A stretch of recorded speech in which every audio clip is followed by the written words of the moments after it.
Malova Samoa. Waule ne yo kaspiti alu. Awal suwi ya ngila waule kio. Eva mai ina se fudu lima iva kolu. Amo. Radio Samoa. Vivela a. Are you ready? Ladies and gentlemen, please welcome DJ Day.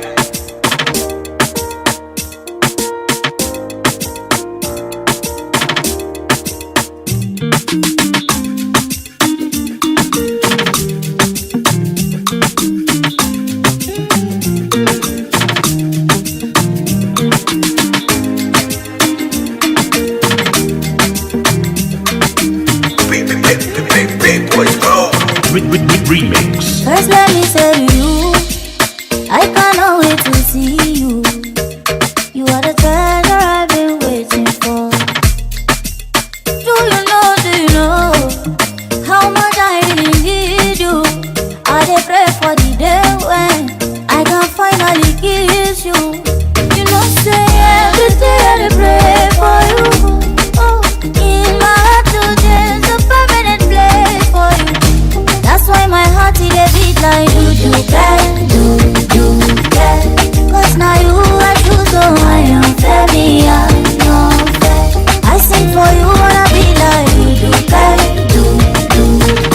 Baby now you are go big, oh I am fair, me I am Remix. Hapo pa watu Isha unatu.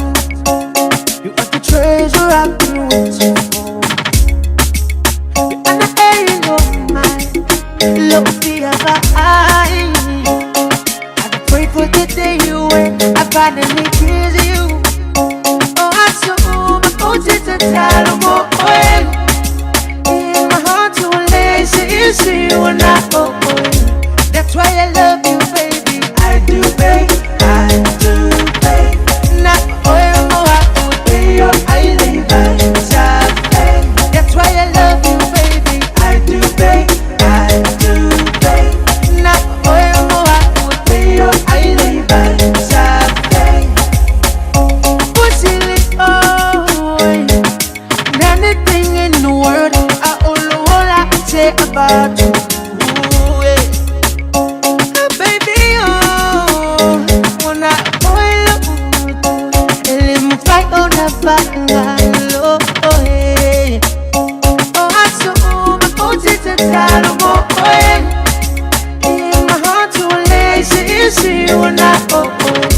That's why I love you, baby. I do, babe. I do, babe. Not oil, no, I would be your island. That's why I love you, baby. I do, babe. I do, babe. Not oil, no, I would be your island. That's why I love you, baby. I do, babe. I do, babe. Not oil, no, I would be your island. That's why I love you, baby. I do, babe. I do, babe. Not oil, no, I would be your island. Remix. Yeah. Oh yeah. B-boy, B. She said she don't wanna leave me lonely. She like the way I know how to control it. When I'm wrong, I know how to say sorry. I tell her, babe, you know me better, so please don't worry. Hey, she like my swag on clothes, I'm young. Yeah. And I know how to play with my tongue. Ooh yeah, my baby, she don't need in my pepper. She got her own. For my baby, I go be an attacker. She's not alone.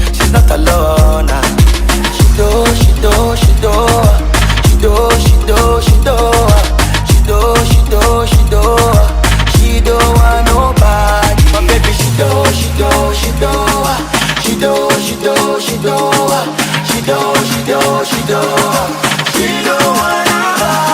One time for my baby, two for my baby, three for my baby all night. One time for my baby, two for my baby, three for my my baby. She told me, baby, yes, I'm ready. I gave her everything, now she's ready. Remix. Shiva my boy, Shiva my oh, oh. Shiva my electric oh, oh. Tuwingi out yung asang ilang folly. Magkuhaso ang may uli-uli-uli. Oh, luwelo-hulo pa ang milo-milo. Faabamay may low-kingo. Luwele-pese, luwele-kenye. Di mo ang pirang masuti o le-fia-fia. Eva lele, eva okay. O isyu mga umiya. Ang amaliye, ang akausa afia. Ole happy lava, mga umiya. Sa may macho musika, suki maso amay la fia. Ang lecho ya inda malelo matua. Lele welunga ole followa. Sa may macho musika, suki maso amay la fia. Ang lecho ya inda malelo matua. Lele welunga ole followa. Yori, yo, seki mama, yori, yo, seki papa, yori, yo, seki mama, yori, yo, seki papa, your name, to fit the name, my two kids found upon me, Dr. Rose, and they wrote it down, five, I had your mouth for fun, but to fit the name, my two kids found upon me, Dr. Rose, and they wrote it down, five, I had your mouth for fun. Fia suki for the day. So I'm on the only yo yai me okay. Deep down on the best back okay. Dr. Round better who what do you wanna say? Think about what you wanna do, wanna seek say. Everybody wanna feeling like jam. Move your body on the floor, I believe you wanting more. Let's shake your booty man. Say my macho musika, suki maso amay la fia. Lecho ya inda malelo matua. Lele welunga ole followa. Say my macho musika, suki maso amay la fia. Lecho ya inda malelo matua. Lele welunga ole followa. Yori, yo, seki mama, yori, yo, seki papa, yori, yo, seki mama, yori, yo, seki papa, your name, to fit the name, my two kids found upon me, Dr. Rose, and they wrote it down, five, I ever had your mouth for fun, but to fit the name, my two kids found upon me, Dr. Rose, and they wrote it down, five, I ever had your mouth for fun. Sisona na unawile sasa lapa Imoya ile ala Pea obasuki ole fia Aua la Nina unawile sasa lapa Imoya temoni Pea obasu odi Remix.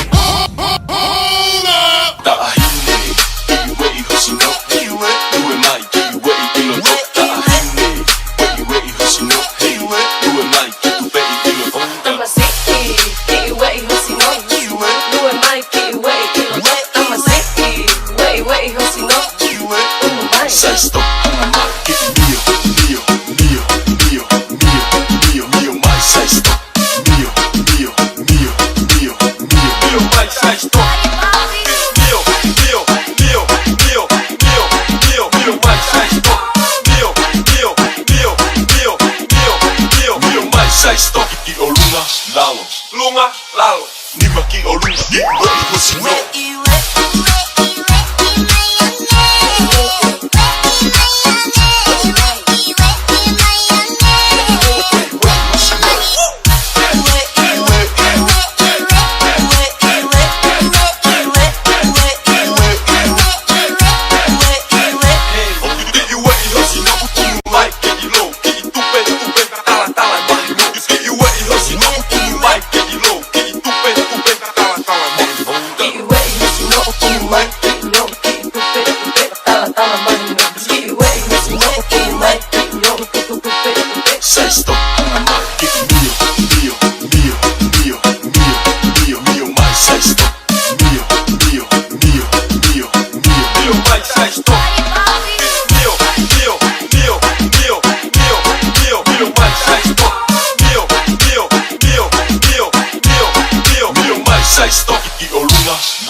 Remix.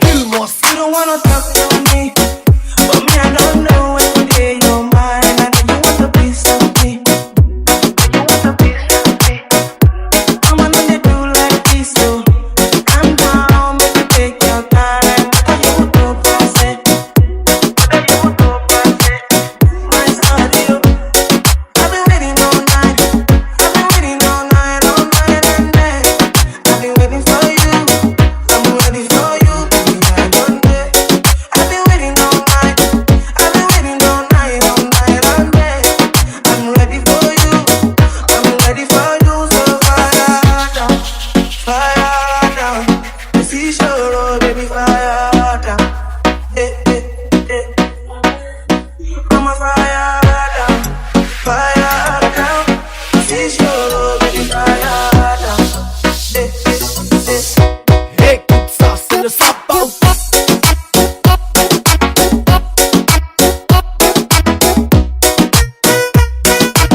down. See solo, baby, fire down. Baby, fire down. Fire down. See solo, baby, fire down. No. Remix. Oh yeah. One fella baby, she put them man below me. Long as 2019. Well, I know she from Isabelo. Come now, give me one below. Like, yeah. I wanna make you mine, baby. You better die on you.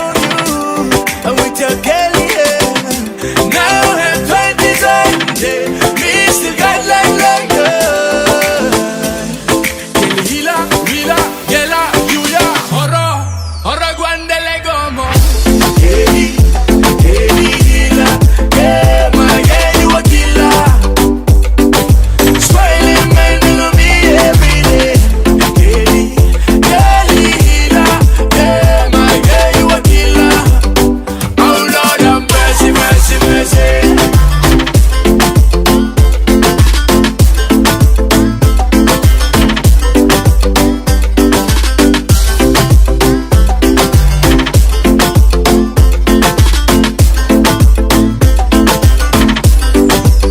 No need to worry, no worry, girl, don't worry. Come never me show him you the love. You guys so, me no go let you. Ay, come me and do. You want me dada. Me say me want you, Gila, you. Mini, money, who never take him, Kelly, she wandere. Now I'm 20 times, we still got like girl. Hila, Gela, Yuya, Horror, Baluki Milana Maruka. Hila, yeah, my girl, you a killer. Smiling man to me every day. Hila, yeah, my girl, you a killer. Oh Lord, have mercy.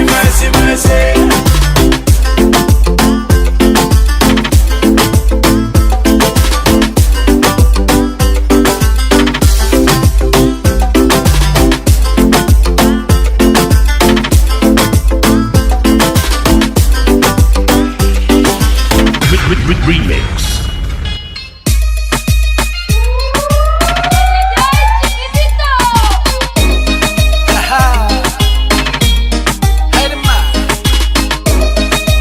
Eva Malma con música. Chambos Production.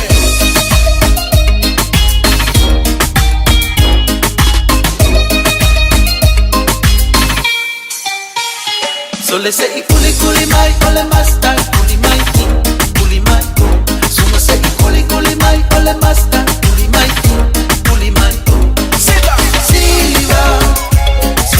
Siva.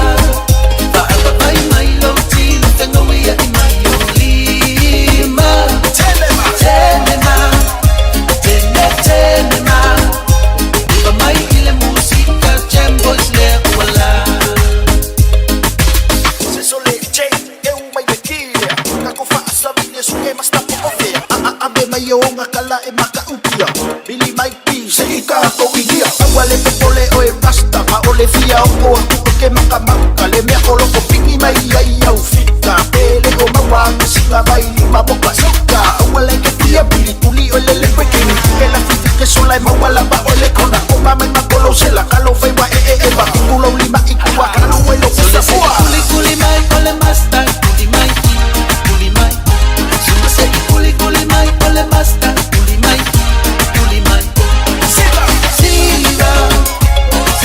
Siva. Paala mai mai lo tino, tengo wea in my olima. Tenema. Iba mai ile musica, Jamboys le wala. 24/7, celebrate them till the morning. Baby girl, twist the dance on the dance floor. To the left, to the right, throw your hands up, living in the moment, girl. You know the boys to the stage,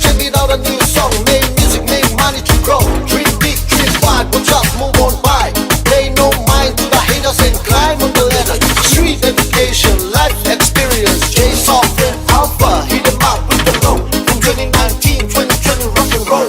Kuli mai master. Ole say kuli mai, ole master. Kuli mai, kuli mai. So me say kuli mai, ole master. Kuli mai, kuli mai. Silva, Silva, Silva, Silva.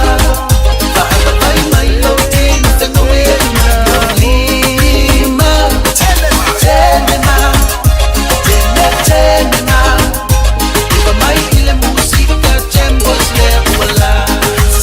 Ela na fa fianga se fifloi mo tanto le nei fu vanga le fiafi male tautua le radio Samoa se furulima iva tolu amo.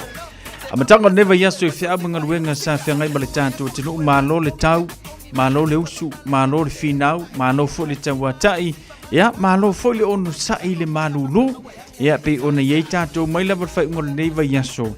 Aso to na I male aso sa ma ko ilonga nga ma aki yanga le malulu. Ya watu e male nei yaso ya o tulanga lava pe ona yai ya le tau malulu le nei atunu al mewa ko pupe wa kau le malaka popula vane fa fonga le atunu o le vanga o kau pula ku dungo le ka ko ka mele le maki fa sanga mai ya au kilo kula ya masingi kasi lua ko du fale maki fa sanga ya pe foi le bo solo ko le lopole malulu por mewa sau fo ya no ka makua ya la Walu wakula se uso ya le aka wa ngalong o fa ya le aka wa mai ranga ba inga so fa nga le ala bo loa mo mauti no ai la fia le so o au kakau nga va ile fo mai maka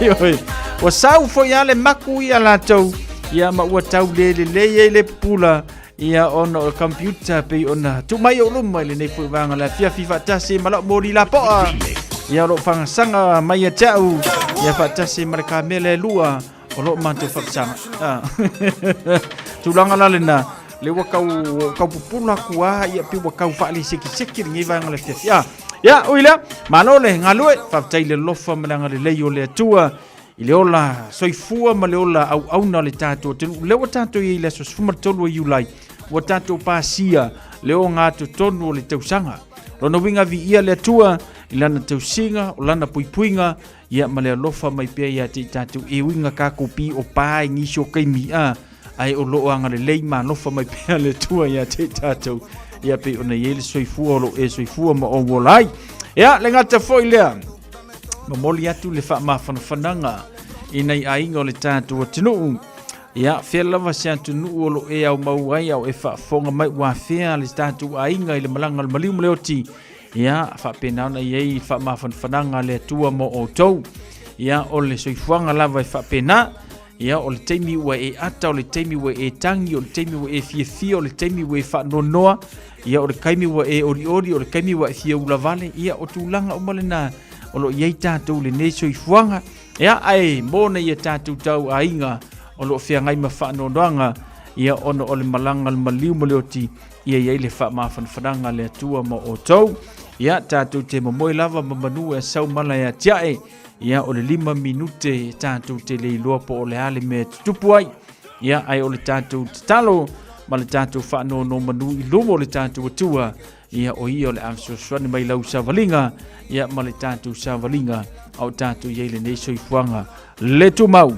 ia ole fatalo falna mo le tatu tenu le nei fuwanga la fiafia maise ia ole tutua fa o pe radio Samoa se fulli mai vatolo amo pe one yele tanto por clame ile nei fuwanga ole a fiafi ina ua los fumal fa minute le te ai le tu la eono ia male tutua le radio Samoa se fulli mai vatolo amo tanto musika mo le manava o ngaluenga pe fale bolo sa tes vanga lo e mafuta mai ai ia fatano fatu le radio Samoa mo o ile nei fuwanga la fiafi ya na minuto luma la fa pena na se atu tanto por clame sia ke lunga le tanto traffic wa ia fio inga le tanto tenu ile mana vo fe amngalwenga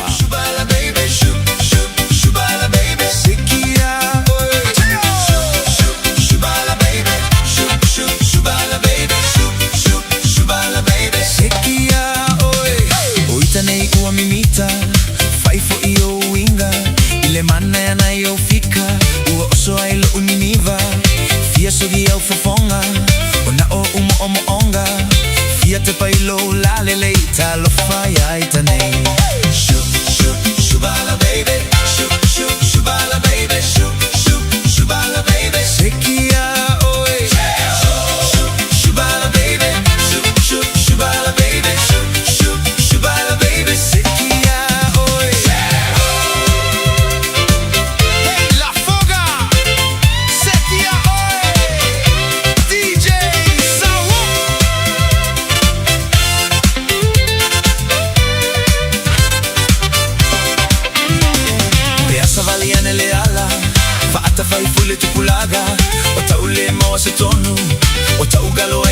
so juu o tauna fo ole manava o tu solo ile ala o na ole fa anoa noa ilo seki fa solo atoa shubala baby shubala baby shubala baby sekia oi shubala baby shubala baby shubala baby sekia oi lo fa amoy moy sakaya manu maleka ma moy o kasi moy moy oi lo ulo boy akwa uma ai ma la fuma moy e a mme e ke sele e ke se ifa afu se ifo iona fa me me sekia ole ka agulu ole moy sika ka avale afi fa savili papa toy toy e teino e la lele siva mai ai tanei e teino e la lele siva mai ai tanei e teino e la lele siva mai ai tanei e teino e la lele siva mai ai tanei shubala baby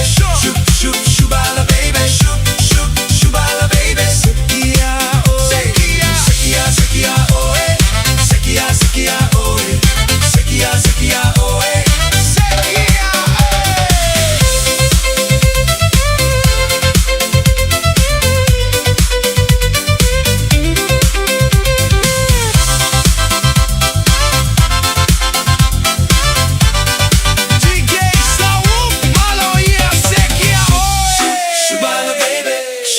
Shubala baby, shubala baby, sekia oi. Shubala baby, shubala baby, shubala baby, sekia oi.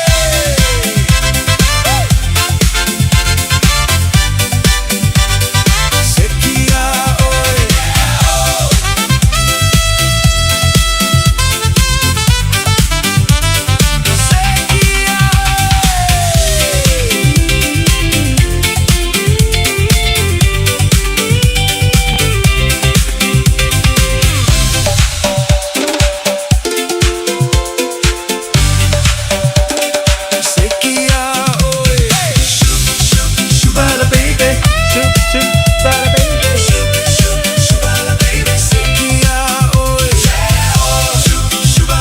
Ayala na onai fa fianga mo tatou le ne fuvanga la fia wala mo le mana mo fa mga ruenga le tatou tinu le ngata fo ni so la to fa pena ona fa sauni atu mo nga ruenga le po la ngol sui fuanga le tatou te ye o ye se u so ye so la woli ya o fo le fa vai temi ye fo la ma ko le mo le po yo ma ko la po se mo le sfulu ma le lua ile po ana nei yo nisi fo ile temi lo va veao ye pe faloa kula vasi e pa ia le o tai au ia ona mai a foi lo fe amnga renga pe ona yeli tantu tinu ia power me ia lava lo malosi ia male mafa fau lele fa nga solo ia fe amnga renga le nei fiafi fa talo fatu le lua ilu isa fui mono ayu Nicola ulu malosi fu manuia le au pepe yone tinonga ia so fu manuia mai ava viskota peteru talo fa lava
Se vai, le me alea, ua tupu mai, le vale po fea sai ai, fia iloa fea sai moerai.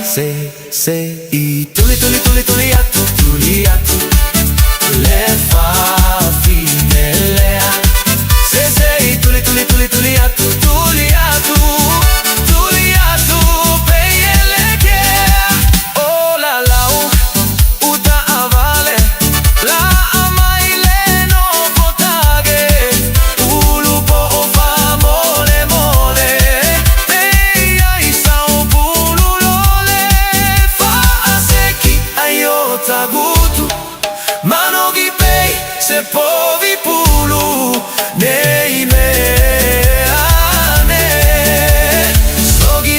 pule nu suga se vai ai le me alea ua tupu mai le vale po fea sai ai fia iloa fe se moe ai se i tuli atu le fa finelea se sei tuli atu tuli atu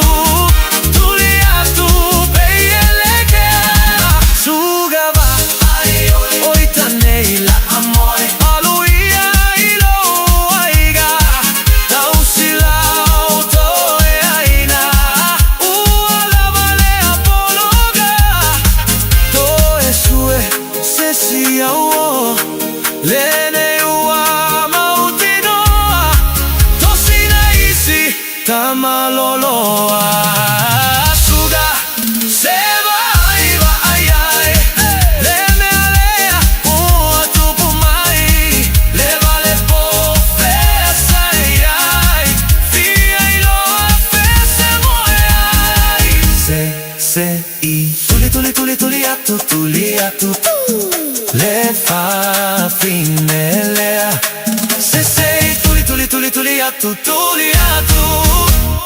atu peiele che se sei tuli atu le fa finelea se sei tuli atu peiele che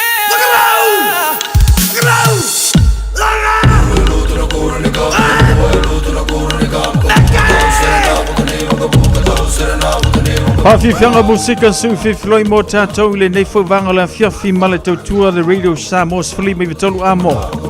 Taimi masani ia wafo i se reporti mō tātou runga la wala mō whimaranga inga le tātou tino uina watu taula le telo whi au mngaluenga ia sa whiangai ma tātou le whai unga o le vai aso na se mawai atu nei ia i le aso toa na i aso sa lewa iei tātou le amatanga o le nei vai aso ia ai o le pisi masani lava fo i pei o ne iei lunga la awala i so se vaenga pei ona iai. Sao whanmoto wei le mai tau watu le angai mai tātou ia whaisi po loka la wala le nai le nei fuwanga le fiafi po runga le moto wei so se vaenga pei ona e ui le nei fiafi le ngata fo le le State Highway tasi ia whanga solo atu i le tu i sisifo ia whapena fo ma le west ia sae ia o le pisi masani lava fo i pei ona iai ia le tu ua mai ai o whea mga ruenga le tātou tinu ile nei fuwanga le fiafi wa e tu ua ilau ngā ruenga nga ia tu lau maota malau lawa ia pe o nei le pisi masani lungo le tātou awala nga i mai ile vaenga leo le malava lele ia po le airport pe o nei tātou whetaula inga awala pe o nei le saune ia mātou nei manukau le ngata fole Manurewa pisi feo lolo le nga i Manurewa whanga solo atu ina i takanini ia fa pena foi le nga ia tu Pampakura nisi na vai ngo tātou pe ona iai a fa pe ona te fa fonga mai na te nga ia tu le fai tu le na Papatoe ia ma o tau le ngata foi le o Tara fanga solo atu lunga ina me Wellington le oso tu le tua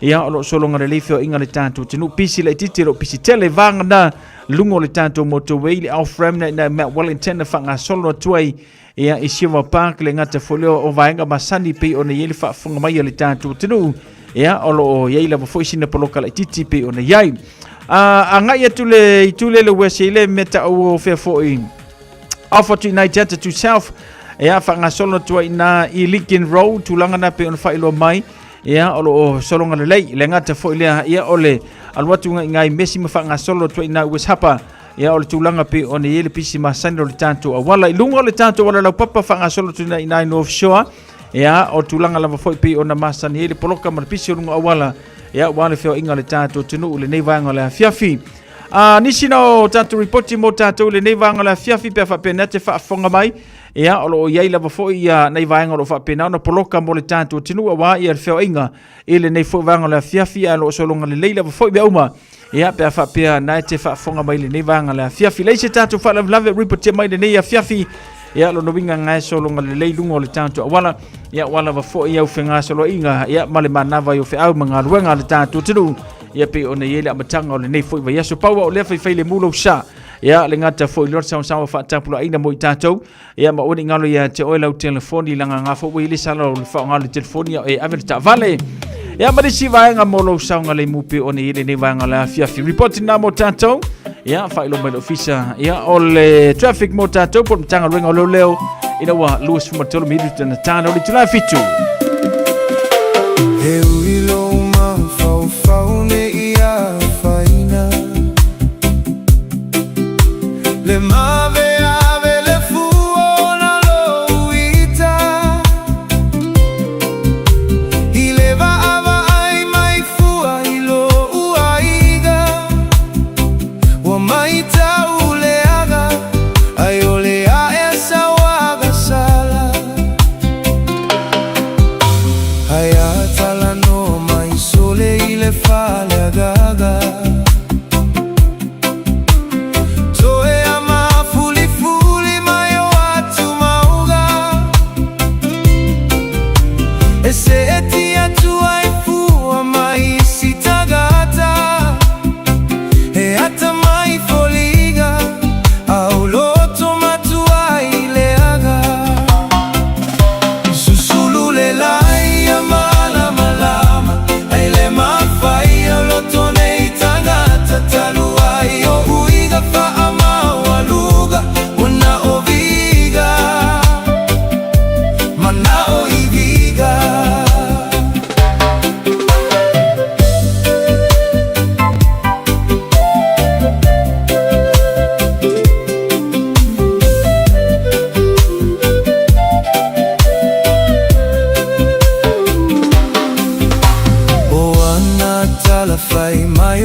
Ai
Nai musika pe oni e tanto le nei wangala fiafi fatalo fatu ya le lua Luisa Fuimono Ayu. Le ali ya lo pulo le mau mali tanto por klame malo le se fu manuia fa tele fata si mai le nei ya fiafi. Ya le ngata fo le fatalo fatu le va polo Pauli se uso alo fatu fa tele fata si mai.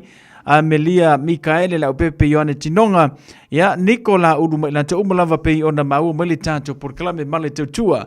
Ale Radio Samos Fulima Iva tolu amoina wata se fulma le valu minute le tuto na tale uli tulai fitu. Ya atale tulai fitu ole temi masani mo tanto. Ya ole tu awinato ne tanto tala mai Samoa.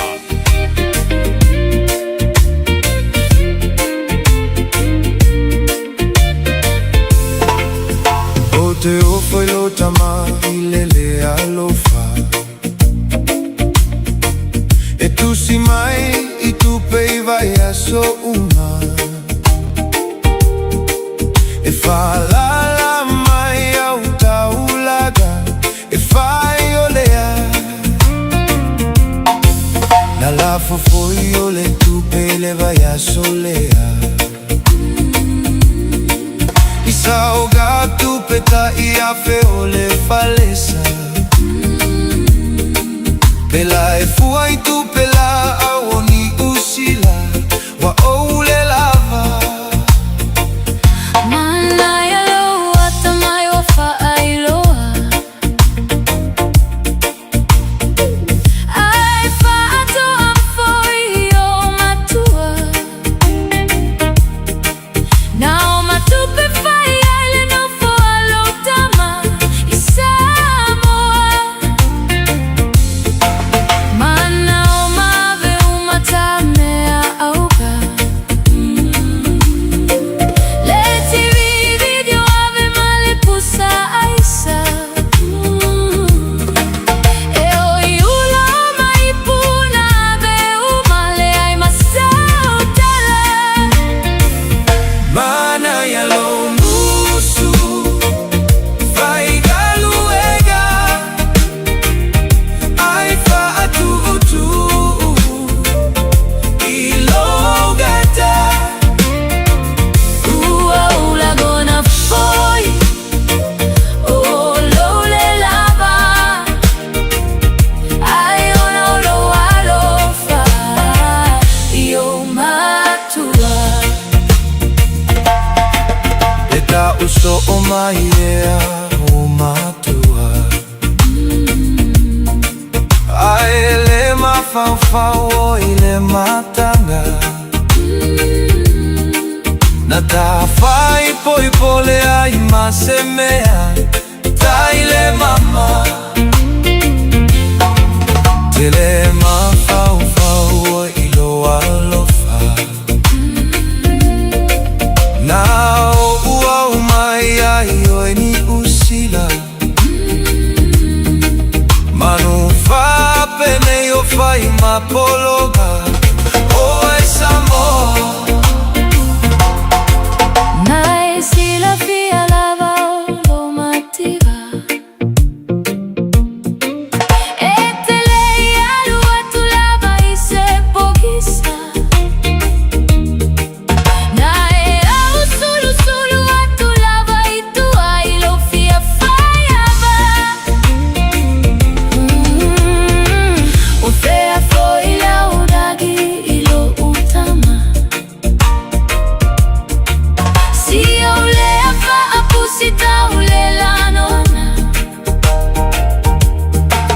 Mala o fa asa moeta ole mata la lo ai fa fasa. Se me aina fainata. O me fa pena. Sei alo lo faia. Ma sei soia. O me abaia salilo. Au a folasia. Lei puva i masua. Ele to e maua. Lei puvai masua. Ele to e maua. E ala na si fonga matango fia le nala fai pese le tu alofa ma mea na tu tupu ya te auto. Ia matou leo fa pusi kete na sa faile tamama tinao sina kenge kiki.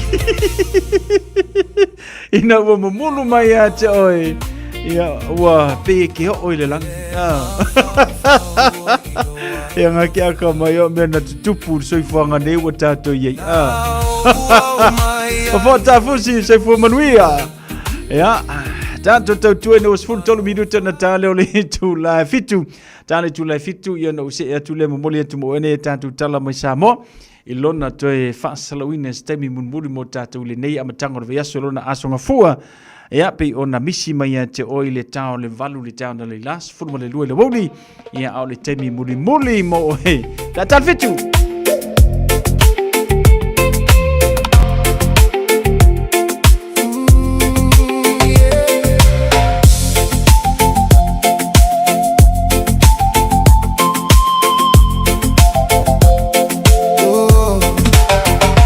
Faatali mai sei tatalano, ma se ie tau mai olo igoa, te filo. Oh yeah. Ua leva ona ufia fai atu, ai fai gatate le ia te a una io umanatu. Oh, ona one tele lava o si oma, na ala ina o una na olo alofa. Oh yeah. Faiole a so manatu o mai lau telefonia te a uai uvili atu. Ea lautara, ea lautara, esa o lautara, esa o lautara, eta imana ya lautara. E fa apena foi eu, whatever ona ofia talanoa te a amu. Oh yeah. Ai tati a mai na yo umanatu se I kau sue atu so avanoa ai to e kau atu. Oh yeah. E ua o ile lagi lo oli oli masalo o ila va usi o tofi o lau talamoni. Oh yeah. Ole masalo salo atonu e te tali mai o manau ile nei vai aso. Ea lautara, ea lautara, esa o lautara, esa o lautara, eta imana ya lautara.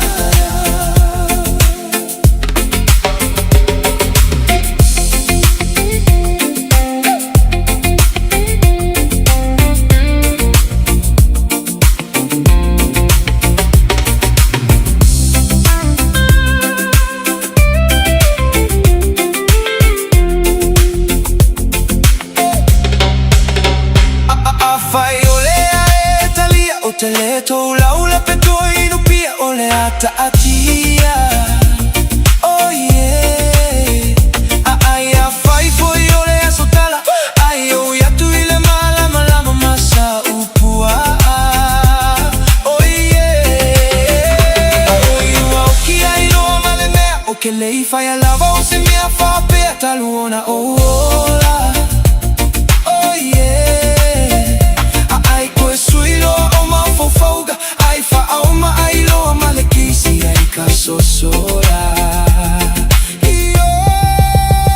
Ea lautara, ea lautara, esa o lautara, esa o lautara, eta imana ya lautara.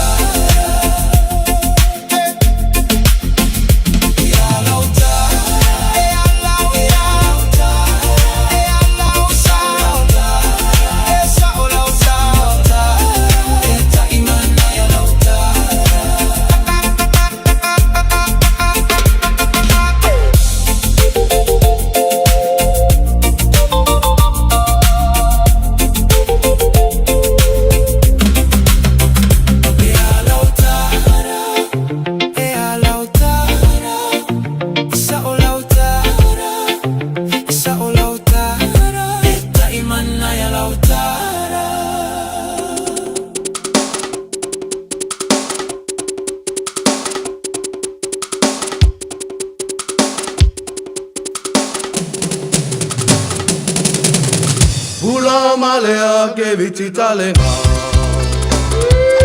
Tala voia lea kaka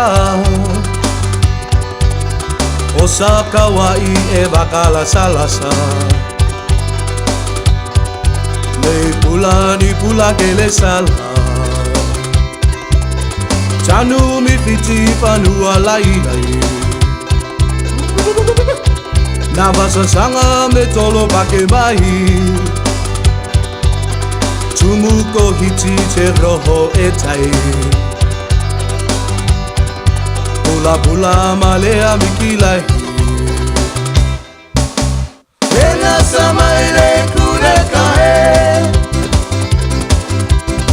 Menona pula la ilangi Ena vivi ibi sakayani Ena ibiti wananani Ena samaile kureka e Menora pula la ilangi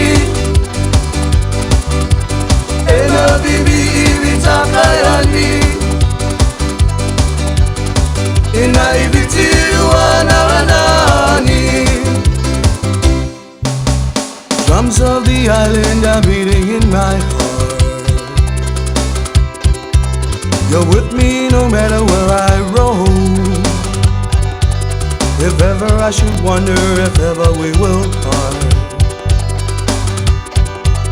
I know that you lead me home If ever I should journey across the deep blue sea I'll never forget those lovely shores Drums of the island, I hear them calling me So I'll return to you forevermore Ela samaire kureka e Enora pula la ilangi Ena vivi vitakayani Ena ibiti wanaranani Ena samaile kureka e Menona pula la ilangi Ena vivi vitakayani Ena ibiti wanaranani Pula talofa tamale rosa Tahiti maori maira Pula aloha ki ora talofa Kiorana malolele otonga Pula talofa tamale rosa Tahiti maori maira Pula aloha ki ora talofa Kiorana malolele otonga Tonga e olukene me Mahulu ape e kolope Awai holi te akele Taui alo tu kola yane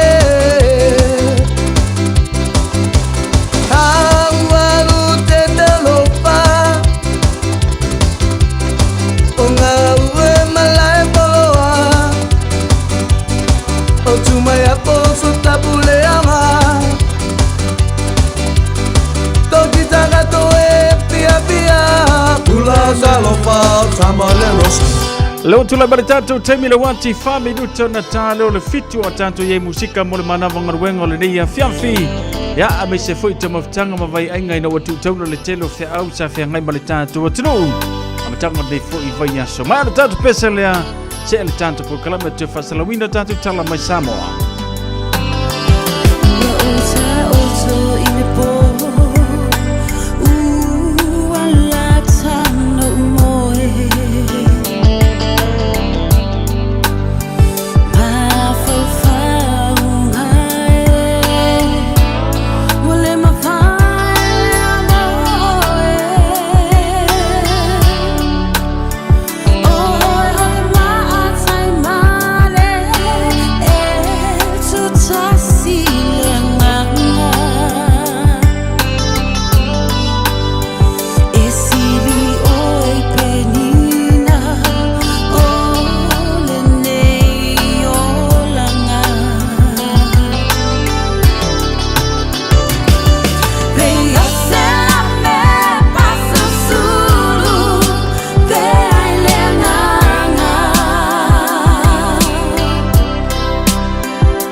falava o le siufofonga le nei o Samoa, le Radio Samoa. Usi mai alau whaafofonga o le whaapoponga fo ele nei o talafau mai Samoa. Awina sa mai mo oe e lau leiti o whalongolongo le Radio Samoa. Tasilima iwa tolu amo. E whatalofo e ro tātou utinu i le amatanga o le nei vai o sa fau. Tātou whero ai fo i wāna ngā ruenga masani. Tala tau longolongo i au si mai alau whaafonga. O le asonga fua le nei vai o sa fau wa amatai o le tango fia i su e su e ngā whaamasinonga maua lunga i bulinuu. Le lui ele vai nga fa upu fai e pui a ia te tau tangata. O se lui fa le tu la fono lo fe sitting i aile a mio tonu o le fa i unga le malo. I le filifilia leo te fono o komiti a fono fa vai. Le ua filifili ai fa i pule le tu fa upu fai e le malo. Ma sui na tau wā mo le fa tua i le atua sa mo o tasi le palo te tele. La tau te tau ave to finga te fono. O komiti a fono fa vai o lo va ia le fa ngā yo ia. O le ati na e o le manuia o i tu malo po o le polo keti miliona. Ai sui te fono ai fai pule o le itua ngai. Fa pea fai pule tuto tasi. O mai ona fa tu langa le fa amsinonga le fa sinoala e fa foi ai. Lana su e suenga. E pe ona vea le tu fa fai e pui ai a te tau tangata mai tu talo sanga. O le sui fai pule o lo tufanga sa ave ma pandemia. Le fionga fia mena o mi mata afa. O tu ina atu lana wha mtalanga tautoa e langolango ai i le talo sanga. O le vaenga wha upufai o le wha atu i le atua sa mo o tasi, ua avea mai tu e mate i tuina tau urumanga o sue suenga, i le pui e leo ni mana onga e wha sino tonu li pati wha upufai, po o se intervina. Ai o le lo i asilia le malo, o le afina wina le itua le malo o lo molia, po o le tu leo lo wha sanga iai le talo sanga. E lua i le tolu aso le atu ina atu ai fora sanga mawhina unga wha le tu la fono lo ia. O i tu a wai o na neimata au butu wha masinonga lo tua iai. Le wha i tu au o le wha i unga i le whiriwhiria o te fono o komiti o fono wha vai. Wa amata whanga soro le konferenisi tele. A le kale sia meto tisi au au i Samoa mātu nu e mamau. Ina ua mai ai le konferenisi e whare tua matinao le kale sia. Le auso fea lo fani. Fa pea ma le wha au unga le kolisi wha fai fea au i piula. Le ana wha tau nuu i le asato na ina te nei. Se tasi leo sauni ngā tāua i le masina le nei o iulai. E tau wau fi ai le konferenisi tele wha le tau sanga. Ale e kale sia metotisi. E tala noa ina i le ati ina o le kale sia au au. Ma wha ta oto ai ana fuafuanga ma por kalame.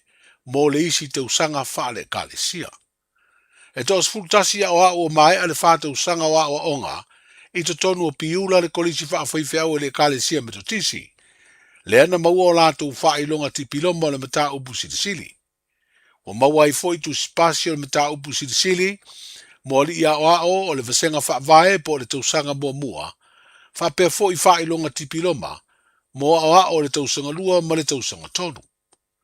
O le lipoti le kolisi wha whaifea au na wha ilo ai, ele foi fe au pule le sunga polofesa Moses e mailo. O le vasenga wha vai fou, leo le a e le mai o le konferenisi tele, ua mai a lato tau tinonga, ma ua talia uma le toa se fulma le lima na au le suenga urufane. E toa tasi se awa o na whaasala ua toa talia ai, e urufale mo le wha awa wina, o le tau mawhai i tu tonu o piula. O le wha unga foi le sto na ina tau au ai wha ailonga, mo wha whenga to lua o maua wha ilonga le Bachelor of Divinity, to lua wha whenga ua wha manuia ina, le tau mawhai wha ilonga le Bachelor of Divinity with Honours, ma leisi to lua wha whenga, ua maua le wha ilonga tau aloa, i suenga le mata upu sirisili po le Master of Theology. O le kapiteni po le Sidi Awao le Ducks, o le vasenga wha au o le tausanga lua o lua lima le lua o lua ono, o le sunga i le aoao, i anu sa Joseph Nusa, mai le matanga luenga o Salt Lake i Hawaii. O le aso le nei.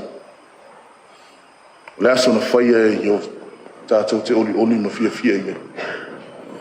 O le aso foi le nei e mana tuai na o fionga le presidente. Whapea le ka le sia wao. Whaftai alofa, whaftai le anga lei. E ulai wa ula. Pa le o palo. Ona o la o tauta po inga mali. Ana le se no le mana o au tauta sang. E le tau I manu le wha moe moe sa tau wasa mai ai le wha tau sa. E le ngata I lea. Whaftai lo tau au maa fola au fia ngai maa tau. Ma le tau mwhai. So mea lava maa tau te maalo I ai. E wha maa fola o tau au mui maa tau. Whaftai le ka le sia le anga le. O le aso fo I le nei. E le wha ngalo ina ai I le lotu. Le soi fua sa saa o lau sunga le li pule. Reverend Professor Mosese Mailo, mas foi tina kolis. Ai al pa ia le ainga fai fiau fai ia onga mau tau faltua. O malia le papa I ngala ngala. O malia foi le papa o le wha tolo ngā tamu. A wā o tō tele o tō whaiva sa. Mo le mātou wola I le tinu. Le mā fau. Ai mai se le anga. Mātou te wha mawalalo atu foi. Yo mātou sema o mātou le anga ai mai se. Mātou te matua atu ina. Wha ngalo mai mātou whana. O le aso foi le nei. E le ngalo ai o mātou mātua. Ma o mātou a inga. Whai ngō fie e whainga tā. Tau te tū ai runga. Ma tali o mātou mana onga. Mo tau sua le au lapa uta ma le au lapa tai. Ma lo tau wha moe ia I lo mātou tau mwhai. A le o tali le atua I le aso le ni. E le ngalo o tau I o mātou lotu. Uso ata mwhai. O mātou ofu I ofu uli le nei aso. So telefoi o le awha malo mai I mātou le nei aso. E tai o le isi vaenga o le mātou ofu I ofu uli le nei aso. O na o la o tau lango I mātou. Whaftai lava mo meu. Se vaenga o le saunanga whaftai mai le kapiteni o le sidi au au fo I lea. O le vasenga whaau o le kolisi whaafaiwea au I piula. Le sunga ia Nusa Joseph Nusa mai le mtanga aluenga o Salt Lake I Hawaii, Amerika. A o tari ai le amatanga o le nei vai aso le wha ilo o le wha maoninga, a le fionga I le ao le malo o le wha I unga o le whainga whiriwhiringa sa whatalua. E ala ila na palo tala I titi na wha tino le vai aso umawai. O le mai o le whaitaunga aloa I ele stona I na te nei, na wha ilo ai le wha I unga mai le official commission whainga palota. Le mau peo le finangalo lango le tu malo. I le fionga I atu ia pu a fuatongi le toa. Na te tau ave pea le tofi fai pule le tu malo palota. I le paia inga se furu le pale mene. I le lango le vanga wha upufai o le wha tua I le atua Samoa o tasi. E valu se lau iwa su tasi palota. Wa malo ai tu ia I le toe whai ai o le whiriwhiri ngā lea I tu malo palota. O le sui na tau vātu to tasi, le sunga ia le leua sua tanga aso, 5 se lau ono su fitu palota na ia maua. Malaysia sui tau vātu to tasi, le wharetua ia to le afoa lo salia sanga lala ni umata, na ia maua palota I se lau mariva. E tasi le afe 5 se lau fitu tasi tangata na palota, I le whainga whiriwhiringa le tu malo. Pei tai ua wha iloa le komisina o whainga palota I le wha silanga, o le wha I unga aloa ia, e wha palota e le I wha o ngaina, a e afe 5 se lau ono fitu palota ua wha o ngā, ona sa le lei ona wha tino. O le taunu unga o le palota le titi ua manino mai ai, ono foe lua o sa whatatasi ma sa whatalua, ua vea nei masui lango, o le vanga wha upufai o le wha tuatua I le atua Samoa ua tasi. E le aise sui na tau wā, mo le vanga wha upufai e pui ai a te tau tangata, I le whainga whiriwhiringa sa whatalua ua maea. O lo toe e nei palota la iti e tu malo palota o vai maunga tolu, ma whale alili tasi, le ele I wha mautuina se aso ma se masina e whai ai. O le asonga fua nei vai aso e tauarunga ai por kalame, o le wha mna tuina o le se lautau sanga o pulenga New Zealand, I le atunu utua oi o toke lau, o se pa anga to tino ma se uo ma mai le malo Samoa. O lo malanga ai e tali le vala au wha alo, mai tai o le malo o toke lau le fionga I le pa le mia malona wharetua, wha pēla na au malanga, e au fia I le minsta o ta longa ma le ola fia fio tangata, wha pēla minsta o le mtanga aluenga o tina mta mai tai, O lo malanga I fo I mista lango lango e to lua. Manisi le uwhainga nuenga I le ofisa so upu. Ma le nusi pe pare malo. O le astona I na te nei na malanga I le pale mia. Le sunga la audi le mani e toa le ua te pola te ma fosi malana au malanga I toke lau. I le vaa leo leo o le nā whanua. O leo butoi sinsila whaia onga ma le pulenga o le tātou manu Samoa. I vaenga na wha le tonu waila na tā longa I le so sā ma Georgia. Ma sauni uni ai e whelo ai ma le aua Romania. I le wha iunga o le nei vā yaso. O le taunu unga o le tā longa ma Georgia, sifuru ma le lua le manu Samoa. I ai e tolu sifuru tolu na malo ai I a Georgia. Wa wha ilo ai e le te malanga I se whatelanoanga o lumana I le tā longa ua mai atu nei. O le tā ua o tā longa o le tā minusanga le Nations Cup polo tausini o ai le teime nei. O le tapena ai o le tātou manu Samoa I le tā minusanga tele o le ipo le rangi e whaia I le tausanga fau. Tala amatai o le nei vā yaso, seifu. Pui pui lau ainga I le tau malulu. Au e te whaatali. Whaatonu nei loa lau tui ar fulu. A whai ngono li mau tausanga pe o vātu. Pe maua o e singa se tū mau. Mai tanga. Po maua foiso walo I singa se tau mānawa. E ma whai o na whai e fua lau tui ar fulu. Tanga ia nei le upenga te whailangi. Book myvaccine.health.nz. E vave tui whai ngō fie. Mō whawhesili manisi whamtalanga. Really mai le vaccination helpline. O valu se lau, lua valu lua iwa lua ono. O valu se lau, lua valu lua iwa lua ono. Po o le fono. O valu se lau, tolu ono ono, ono wha valu. O valu se lau, tolu ono ono, ono wha valu. E siri le puipuia na I loa le tonga fitia. Whai nei loa lau tui ar fulu. Radio Samoa Tasilima I batolu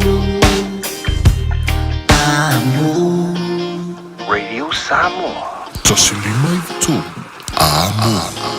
O le nau whaina whaafonga le tātou tunu le te whaasalawina o tātou tala mai Samoa le niwa anga le whiawhima la matanga o le niwa yaso sau nia ma whange natu ia ele to whau tanga vaia tipi o tanga vaia wala mo foi le whaafonga te poe le tātou tunu le matanga o le niwa yaso se ia le tau le valu le aso atai au ia o le amwhaiona te maua seisio na whaapoponga o le te whaasalawina o tātou tala mai Samoa.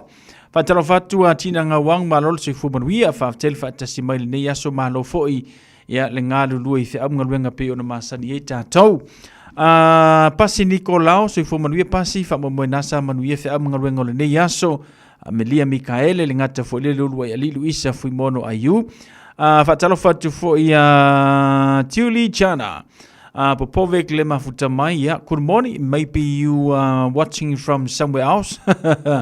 Ia pe o nei ele nei wanga le whiawhima le tātou tautua. Le ua mai a ia le whainga pālota sia mātou I tūmalo sa whatalua. Ia pi ona wha tautaia ma whatanuina le aso whareile na sei ma vai atu nei rona winga. Ia wa umai ro masia mea. Le ua to fia ia le tamal whale ia tu ia e avea ma suita wā. Ia po whailea sui whaipule ia ale mātou I tūmalo leo sa whatalua. Ia, a o talia I le teimile nei, ia siaso ma se teimi e whaatau nu o le whainga pālota. Ia aleisia mātou tu mālo ia pia. Ia vai maunga tolu. Whaatasi e ma le whainga pālota whale aliri tasi. Ia, ona tūlanga mai eila ia lea ia ma ilo ai. Ni sui whaipule ia o le ātau a vea tofio I tu mālona. Ia pi ona ia le palemene o Samoa. Ia leo mautinoa. Ia le toe fo'i mai le sunga ia tu ia e tau aveina le tofi o le ai tu malo sa fatalua ia I lalo le whaamalu a le whaatuatua I le atua utasi ia pe o ne ele ne vanga o le a fiafi ia ma le tautua le Radio Samoa o mena sa tupu whai unga le vaiaso I le aso whareile ia a o le taeao le aso sa ia le asa whai ele tālonga le tātu au le manu Samoa ia male au tiocha o au foi ngai tiocha ele o se kamai au ile ko ye ile ko ka alo tiocha pe ole pe olas ia au tebi nei ia o so se au lava fo I lakapi ia ua makua makaukia le kulanga o fa tino ino le talonga ia e uilana malolo ele tatu au I ai tolus fulu martolu ia ai mautino lava fo ia ua ia fole ta penanga le sunga le fia onga ia inai vaenga sa lape ai le latu tau foi fa ngol vai so uila foi na malolo ia ai avel fa tai mal fa malo ia ialo matama whanau le tātou tunu maua vanoa ia e whapena ona tautua ia mata alo mo le au le tātou tunu e whaiwhai ali lei whaiwhai atu e fo i tātou au me sa masani ai ia e ui ona lo whapena ona iei nei la pelapea ia tātou talo i le tua sau se teimi ia masiaso e whapena ia ona le lei ai ia le pulenga o le tātou tālonga a le tātou manu Samoa ia ma whapena ia ona lango uma tātou ia ile whaamoi moi pe ona iei le tātou ipo le lolangi whatase mai lātou ua tō fia ia e taita ia le tātou lakapi Samoa ile nei vaitemi ia o whea lava iei te tele iei pe senga ia ai matua lava ile ia pe o na vaenga ma tulanga pe ona iei tātou me sili mataua ia o le mau o le tāpua inga le tātou tinuu ia a alo whaiva na tama whanau ia e whapena ona vea ma ave fua mo le tātou tinu e alai whaanga tama ia o le la kapi. Ta mo le session whapapongo tātou tala nai le tālu wanu le aso tai au.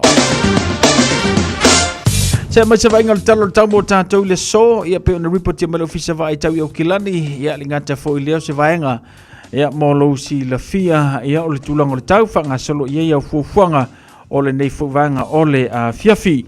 Talo le tamo tātou la matanga neve yaso palasi mailo na mafanfana polo na malulu mo tātou le aso le sifuru ma le tolu tikiri. Ia a o le aso la na nafi ma le aso sa maka ukia. Ia lo na malulu pe o ne iai tolu. Ia fa solo mai le lua. Ia le aso na nafi le sa lima. Ia o le so. Ia le wakau fio lolo mai leo palasi mai tātou suma le tolu tikiri. Langi le leile tulanga le tamo tātou le so na ina i vaenga sa tau pua o le talo tau.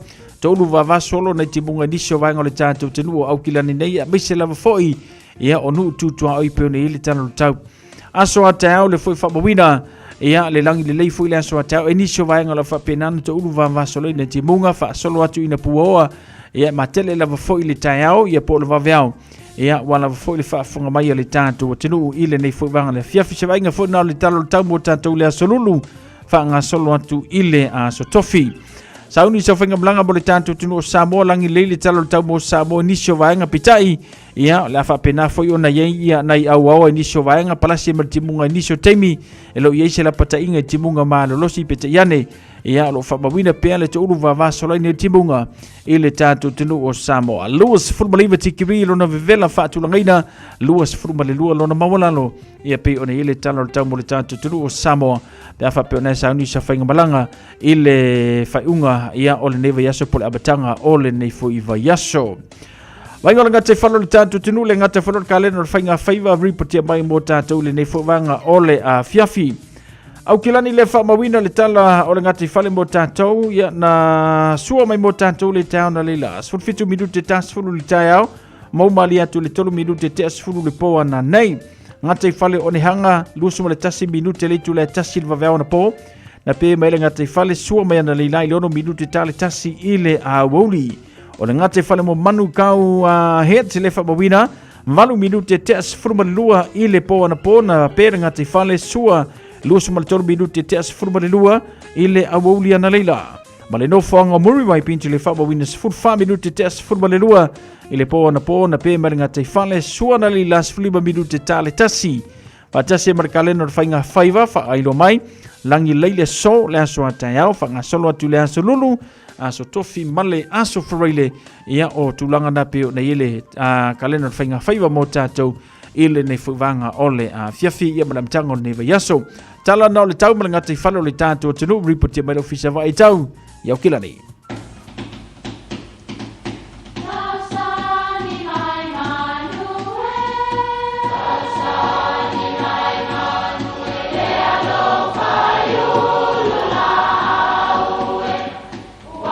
E o whanga manu i ululu o la au awa e whawhanga i funga o la au.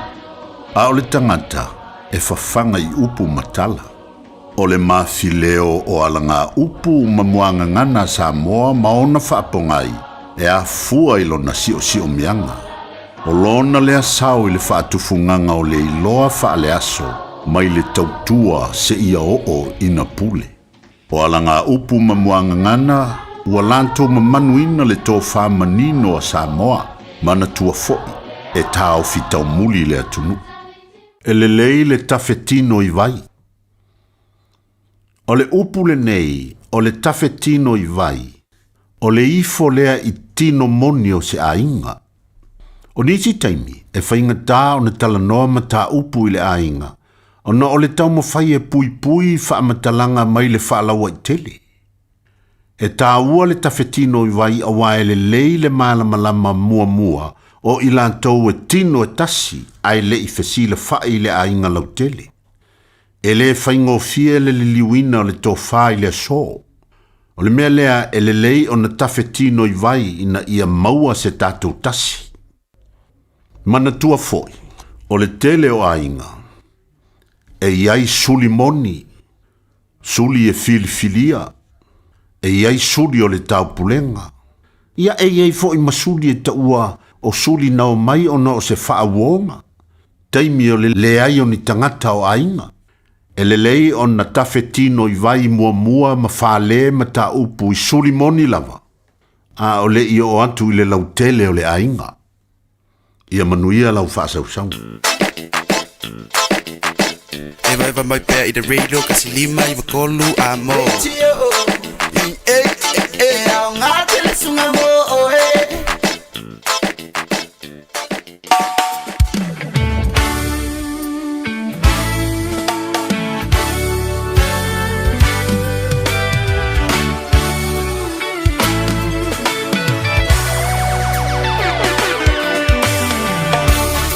Fua mai le fua sa mo le maua pule. Ona I o tatua a na masa o la toto. Wa sisi ai nei le fua o lo sa o lo tonga. Wa tape pese. Sa mo tula ia a wawa e sa loto. Mayo kolone le maua pule. Sa o ya tatua le maua pule. Le maua pule, tawe e te wila. Le maua pule, o pule matumua. La tula e mai le toa, le matai, salafai. O namula ulula waki, le tasiva o balu. Malefono amatai. Se fai se fua fuanga I pulenga asiamani. Wa pule fasau ai. O Samoa ele suia o lo lava tofi. E mai e matai.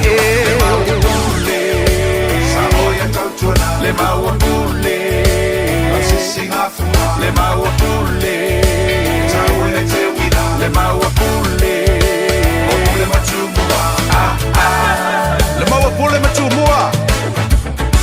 Sa tupula ualola le mau alawaki. Le mau Samoa.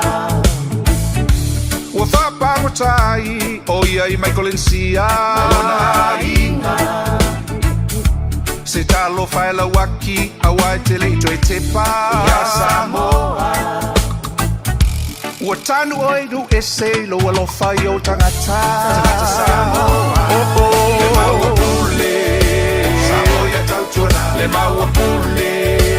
Asisinga fua. Le maua pule. Tawe e te wina. Le maua pule. O pule matumua. Olo Saulo Tonga, Samoa. Na bau se toa e tula I mai ta isi o whanele soni. Le mau ia mai. Ma fale pui pui o ia I New Zealand malu masina. Ma fale te tala mai. Na tula I lo le to tu puta masese le alofi. Le maua Samoa mo Samoa e le suia. E whamapa. Le maua pule. Samoa ya tautuana. Le maua pule. Asisinga fua. Le maua pule. Tawe e te wina. Le maua pule. O pule matumua. Talo fai o tato tua. Na tula e mai New Zealand e sui asia mani. Fai le pule sawa. Sa vale file mutupua ile solo ale mau. Ai fana e ina. Tukuta msese le tonu. O se aso tona I uli uli. Lua valu o te sema. Te siva lua iba. Ua tangi ai le fatu ma le ele o tama sese Le maua pule Le maua pule Le maua pule Le maua pule Samoa tulai mai O toi upune tama sese na fai atu ia Samoa Ia fifi le mu Awane toi maua o se ola ai avelo ola Lo atu nu Ia tau wha mangalo atu mana tua oa o ngā Ia a Yesu Ma aila ia lau fua Samoa ua sau te wila Loto wha mangalo Le maua pule Samoa ia tautuana Le maua pule Le maua pule Le maua pule O le matumua O le maua pule matumua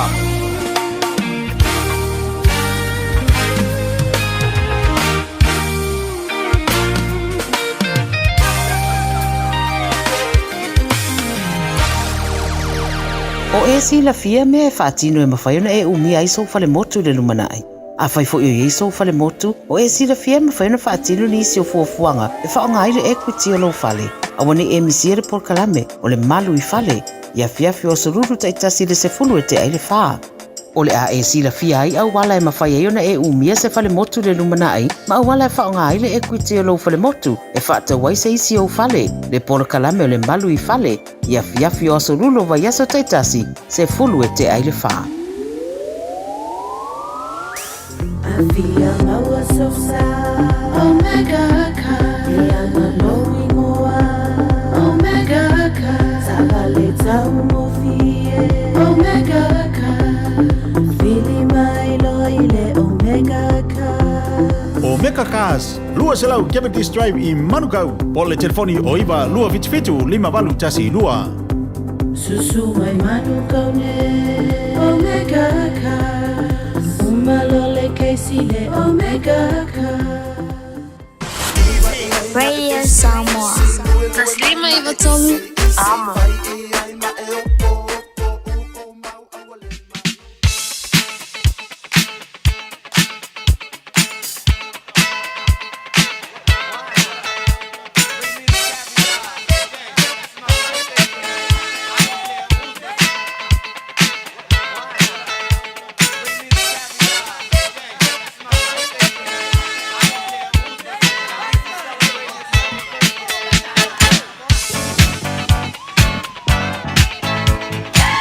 Ua afatonu leitu la fitu taimi masani mo le tatou Porkalame. Ya o le whamarianga o le aso whanau mo le aso soifua pe awha pe o le solo wa aso whanau wala mai tau. Tatou leina na ua tala tumo o le so aso suma tolu a Julai. Lua o luano pe awha pe o le solo wa aso whanau. Ya ona e wala au maile le tatou leina ua tatala tumo o e tolu fitu tasilima iwa tolu. Tolu fitu tasilima iwa tolu fa se me foi lungo le tanto Facebook page mo le tanto YouTube channel ya mo le tanto emaili on air at radiosamoa.co.nz te mawara ai le fa moriango la so fa na mo la so soi fu mo tanto ile nei foi vanga la fia fil tanto leina o tala tu mo oya se o se atu pe yesi tanto fa moriango lungo le tanto emaili.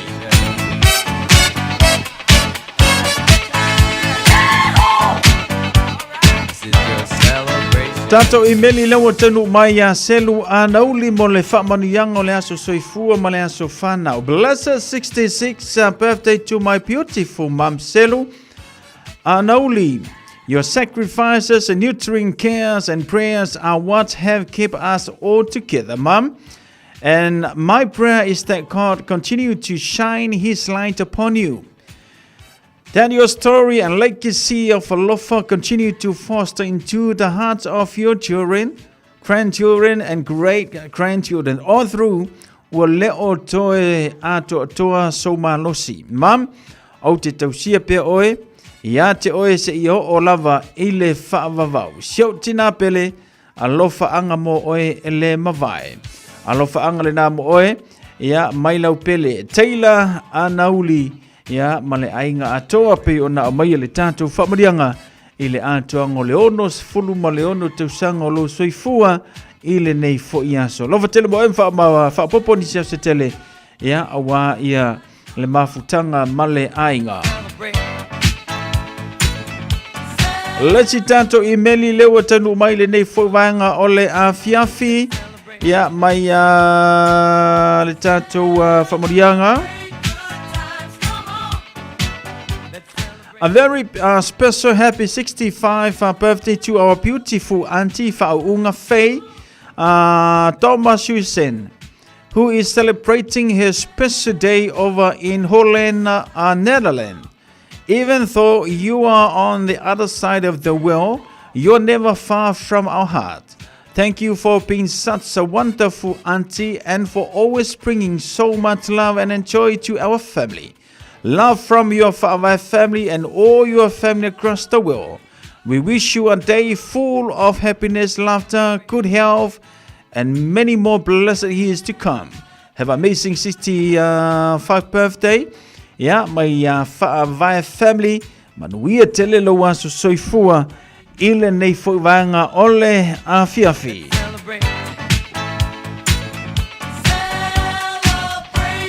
Lo mo pelo wa no lungo le tanto laina se ia u awina tu ne tanto famurianga le tenu mai lungo le tanto emaili. Ya pe ona ile tanto proclame ile nei foivanga ole afiafi male tautua le radio Samoa se fululima Eva tolu amo. All glory and honor belongs to our Heavenly Father, whose grace, mercy, and unfailing goodness has allowed us to witness such a precious milestone in the life of our beautiful mother, Sia Fuamatu. Mom, today we celebrate you not only for the 70 years God has blessed you with, but for the incredible woman you are. Thank you for every sacrifice you have made, every lesson, your touch, every prayer, your prayer, and unconditional love you are pouring into our lives. You are deeply loved forever, honor, and always treasure. Valley and Dillian, Tuna, and Norris, Matti, but especially your grandchildren, Jerry, Emma, Mia, Mercy, and Balais. Maria tele lo waso soifua lo waso whanau le nei fōwanga la fiafi male tautua Radio Samoa se furulima Iwa tolu amo.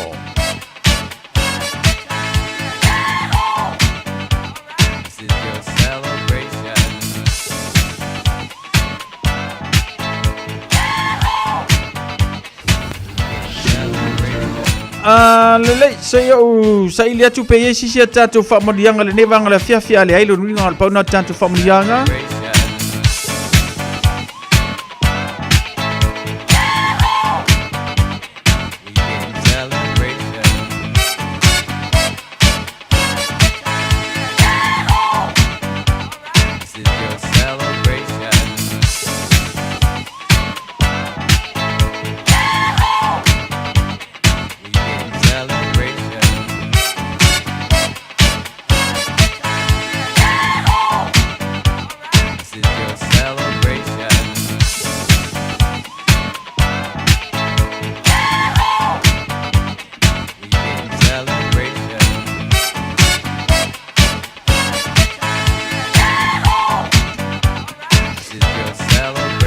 Le late na polona ne tatou whamanianga lewa tanu mai e tau le nei whauwanga le fiafi male tautua le Radio Samoa se furulima Iwa tolu amo.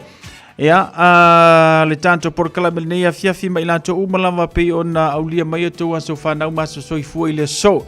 Talo le atua ia whapopo ni sa se tele mo o te umalawa.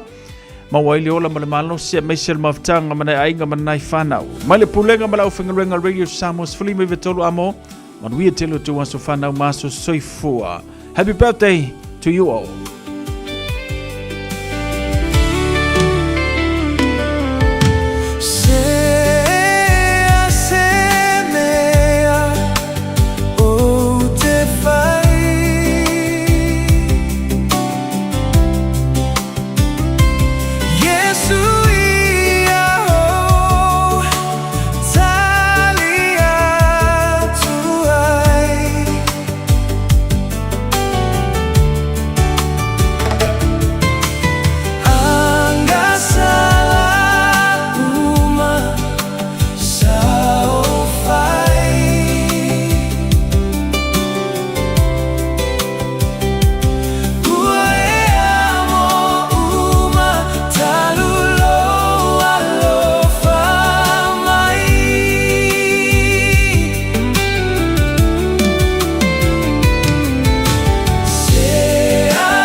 Nai fafi fianga fa penana winatu ya ma awalofa tu ai mo ilato umalava pe ona failonga ina ile sola tu aso fanda umalantu aso soifua ya vi ia ile lofa malanga le le tua ya ile ola mal soifua pe ona tu ya ulia mai ai le nei aso fia male manu ya lova tele ma otau ya ma koe mawangi aso fanga o sikeli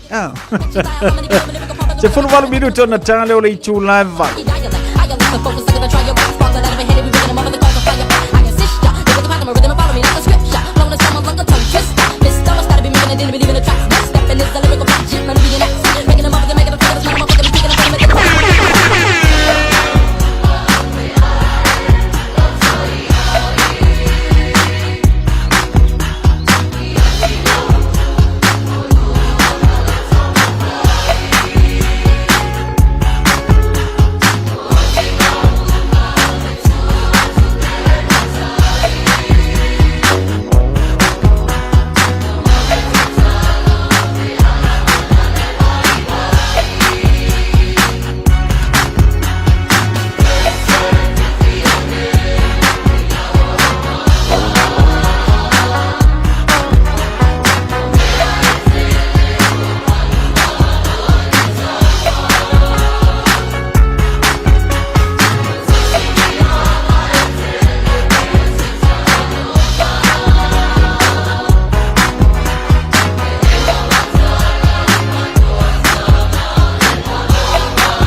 Whaafifianga mai le kolisio vai maunga kala e tia manisi na whaafifianga mo tātou le neivanga o le fiafi. Whaatalo whatu ia Uproot le mafuta mai lunga le tātou YouTube channel talofa whaaftaile whaatasi mai a Uproot talo whatu. Ia manuia foi ia fufuanga le ngata foi leo por kalame ia malolongo le nei fuwanga o le fiafi ma le tutua. A le Radio Samoa se frulima Iva Tolu Amo, Amelia Mikaele le ngata foletina ngā wang Luisa Fuimono Ayu. Ya male to telo nei tanto woman nei tanto pa anga pi o nei ai ia le malulu le ngia fiafi ia o fiafi malulu ia nga wo i le me fai Koko Samoa la markali male kama o pangike singa sua fai ia singa ko pai foi ia ai go foi singa koko alaisa kama nga o le fiafi malulu pe na ye tanto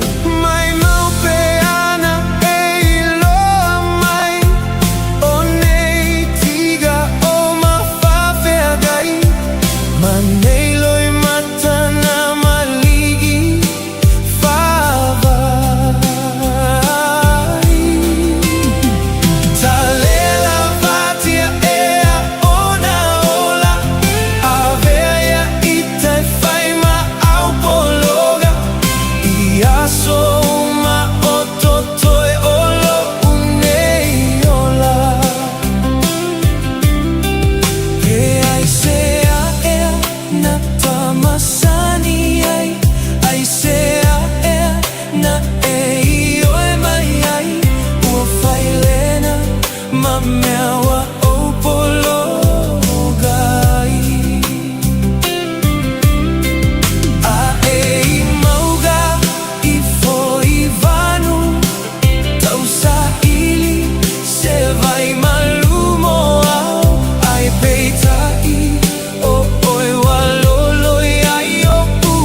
Ia lena Aoi ese ua polonga Ka ke ufu pe va pe e polonga pe o ka ko le mo ko makau kia le malulu Ai ese se o fa fonga mai o polonga pe fa ngangale It's time for you to pack your stuff and walk away Le va por pauli ne yo la kamera seki io Ya le ngata foi le fa talo fatian tau sirata ala I faiva sele sei fu manu ia tau si mai mele pone it's 5:15 ile afia fi mele pone au tatou le ua la talva ya alo fa tu tau si fa tel fa tas me fa mo sa manu ia fi am ngenga ola matanga le niva yaso ya fa mo foi sa manu ia fa ungo lava yaso ya angalele tu ya te umala mo fa tas mai ya male tanto por kalame pe ona yai ya otina ya ele polonga tina otina ya la kut ke otina le leke le tina ya wai ala o fa ko le tina wai alu ko sanga umai samo ya fa penga foi amelia alo fa ko mo olu kalo si a o sa ongi kala fa ya ku ya olu sunga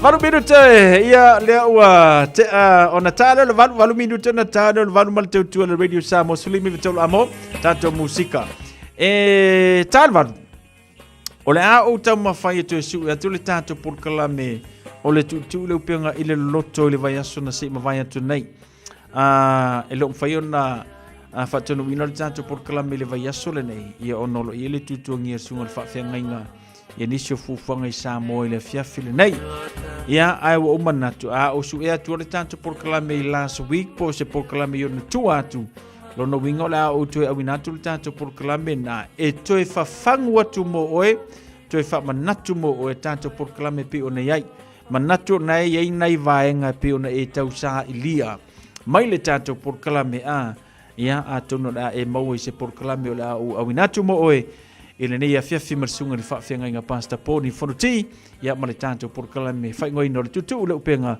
ile loloto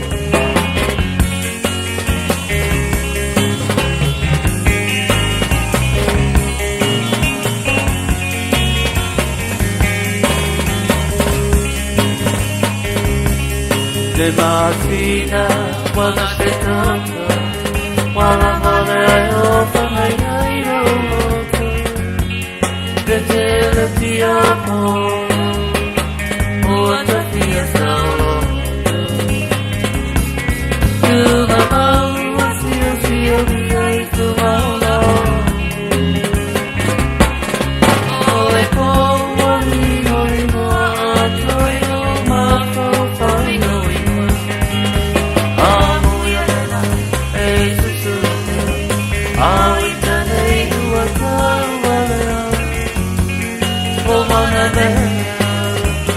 Dai no pote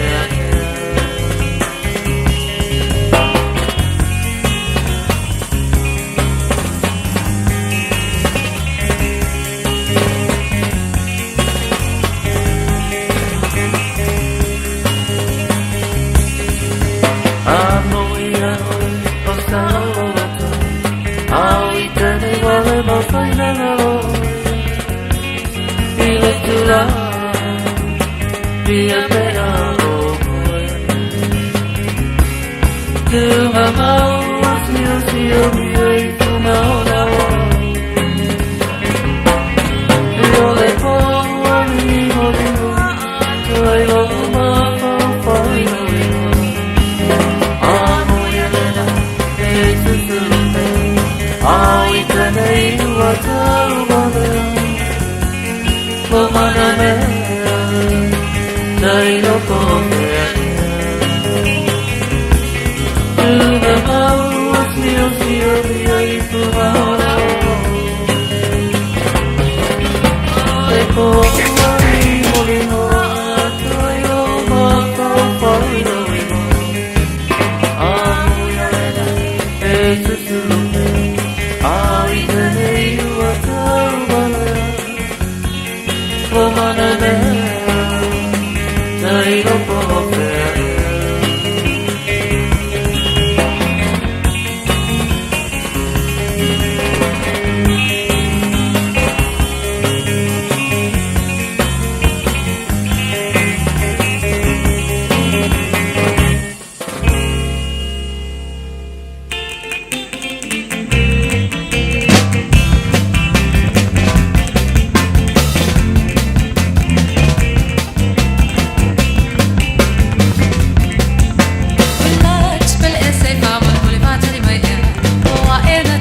soina o sia ne tu si bala wina o tumlo atoi ne bo si va rock and roll I will go there oil le papio 12 for le wo si say no o LG criminal is absolutely I on my lips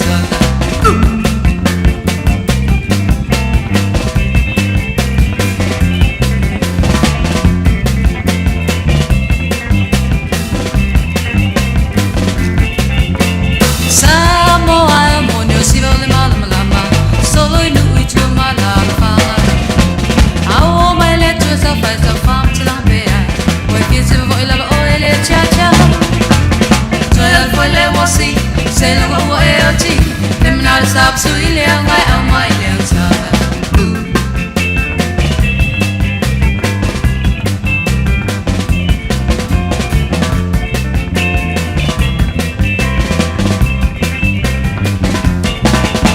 Samo I'm joy if you tell it will see a wall about some money let us say only Baya as if my baby was if my say it I told my lower for things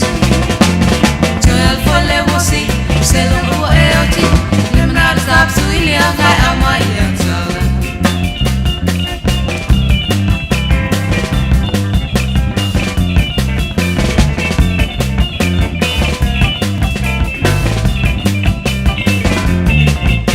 Oi la fana we o matato malolo Atultima e alu e papio Asa we fi ai e ototo ai ma Say balat my say yo to Italian Say long o LG Limonade stop so you liang I on my liang sa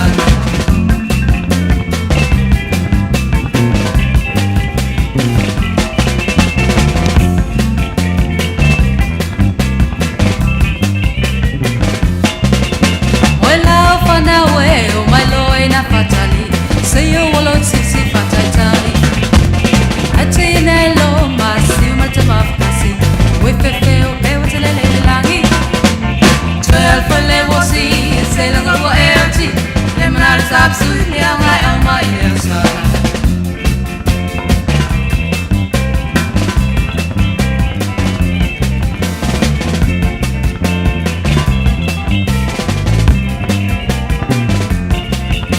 Oi la tpele e atanze ta fasa soina o sia ne tu si bala wina o tumlo atoi ne bo si va rock and roll I only a ole papio 12 for le wo si say long o LG Limonade stop so you liang I on my liang sa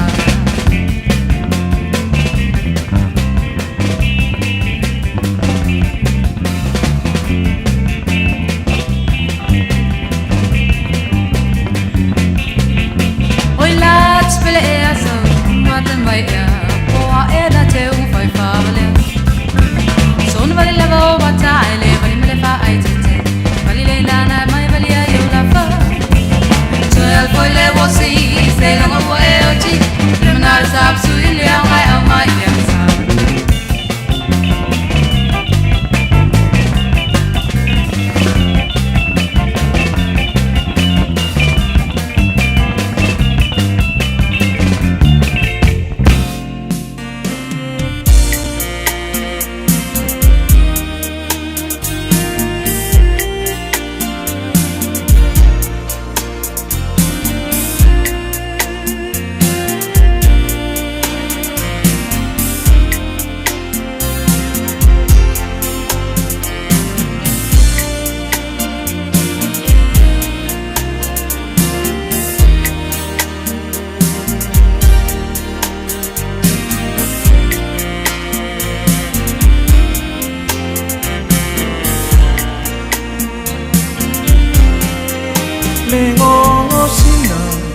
Lele mai se fai oi ma ave fe au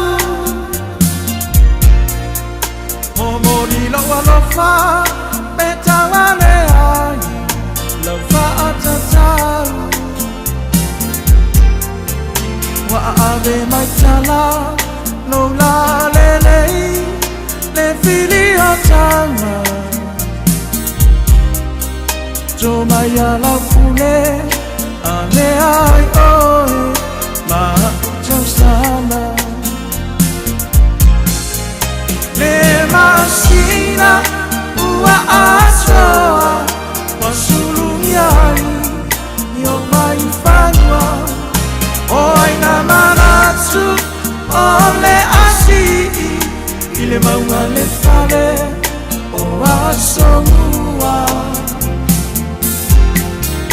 lau fa'alo alo ele mafaina ngalo ile roto watofu iliu ai uatamei ifuiono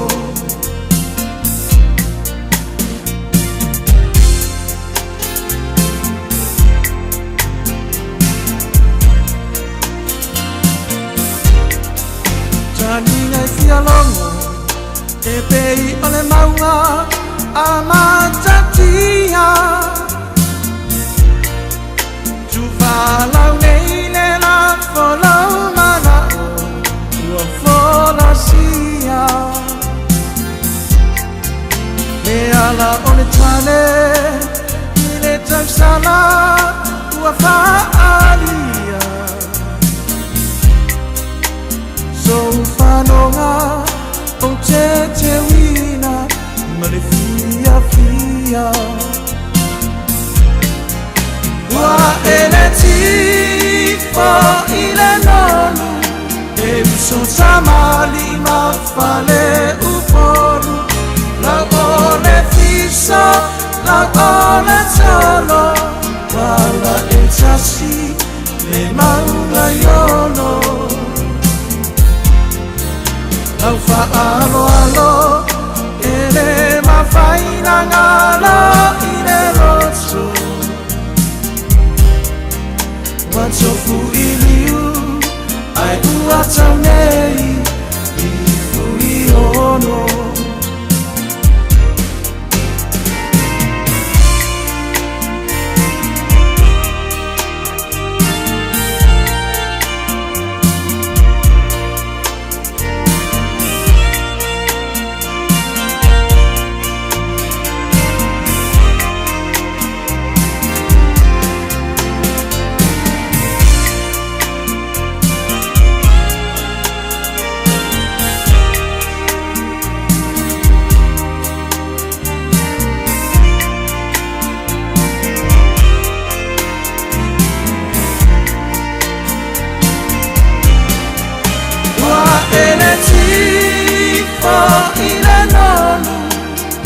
so tamali ma fale uporu la ole fiso la ole tolo wala etasi le maunga yono lau fa'alo alo ele mafaina ngalo ile roto watofu iliu ai uatamei ifuiono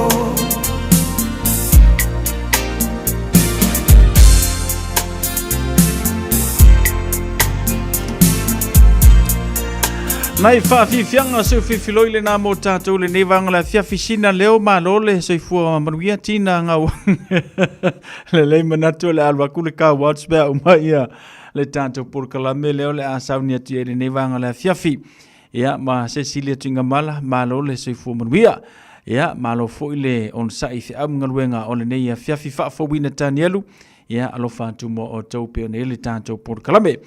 O le tātou porkalame masani e temi whapene whewhiasunga fua le tutu le upenga i le loto. Ia olo ia lana au na whawhianga ngai Samoa inisi o fufuanga.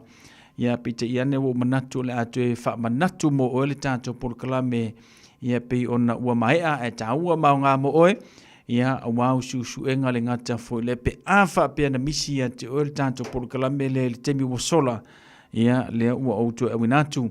Ia mo ausu suenga le ngata foi lea ia onisio ila tonu whapena na mana mia ia tātou porklame maisia tātou tusi whaitau ia manisio vaenga ua ia lau wha saunia tu suenga wha le tu spaia ia au tātu ia le ni vei tau o soi fuanga ina ua 5 minute ua te ai le itula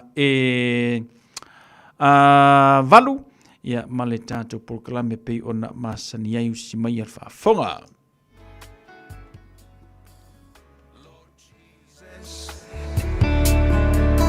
It's your healing that I need.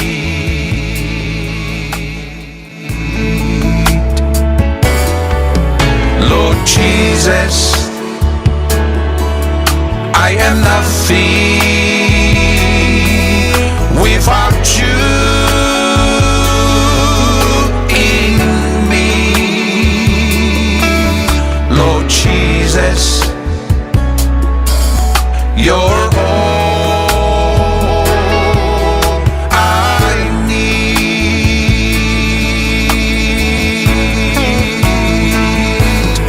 Only Jesus, you can see me and know what I'm going through. Only Jesus, you can touch me, and heal my broken heart. Only you, Lord, can restore my joy and laughter back into my life. Only Jesus can satisfy my soul.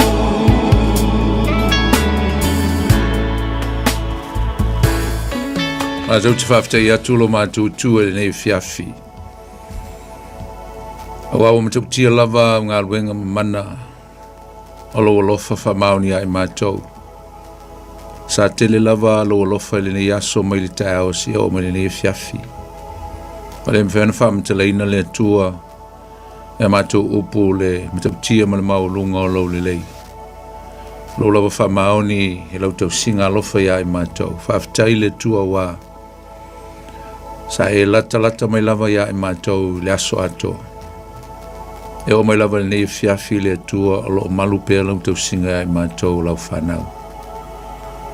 Mātou whape atu whaaftai tele le tua i lau le lei. After ilo whamaoni, after ilo alofa, lo wang le lei le tua ia i mātou o lau lava whanau, vi ia oe whavavau, vi ia oe le tua. Mātou whafte ia tfo ni whiawhi ona, mātou o lau whanau, o maua le saulotonga ma le whamoe moe. Mātou te whafte ia tu ono Yesu, tōngiola o le whaoletanga. Ne ana e awina mai mfo ina lona soifua, ma wea i mātou le whaoletanga. Ma wea so mātou wha moe moe ola. Wa alo mātou e pele nilo langi lo mātou tua. Alo whapenao na mātou whengai pēa ma whao so songa ma mea uma o le nilo langi. Na whaftai o mātou mautinoa le tua. O elo mātou wha moe moe a Yesu. O tongi ola na lawe ina i mātou mai a mātou ngansala ma mea leanga uma. Whaftai le tua i le ola tanga vi i alo swafa.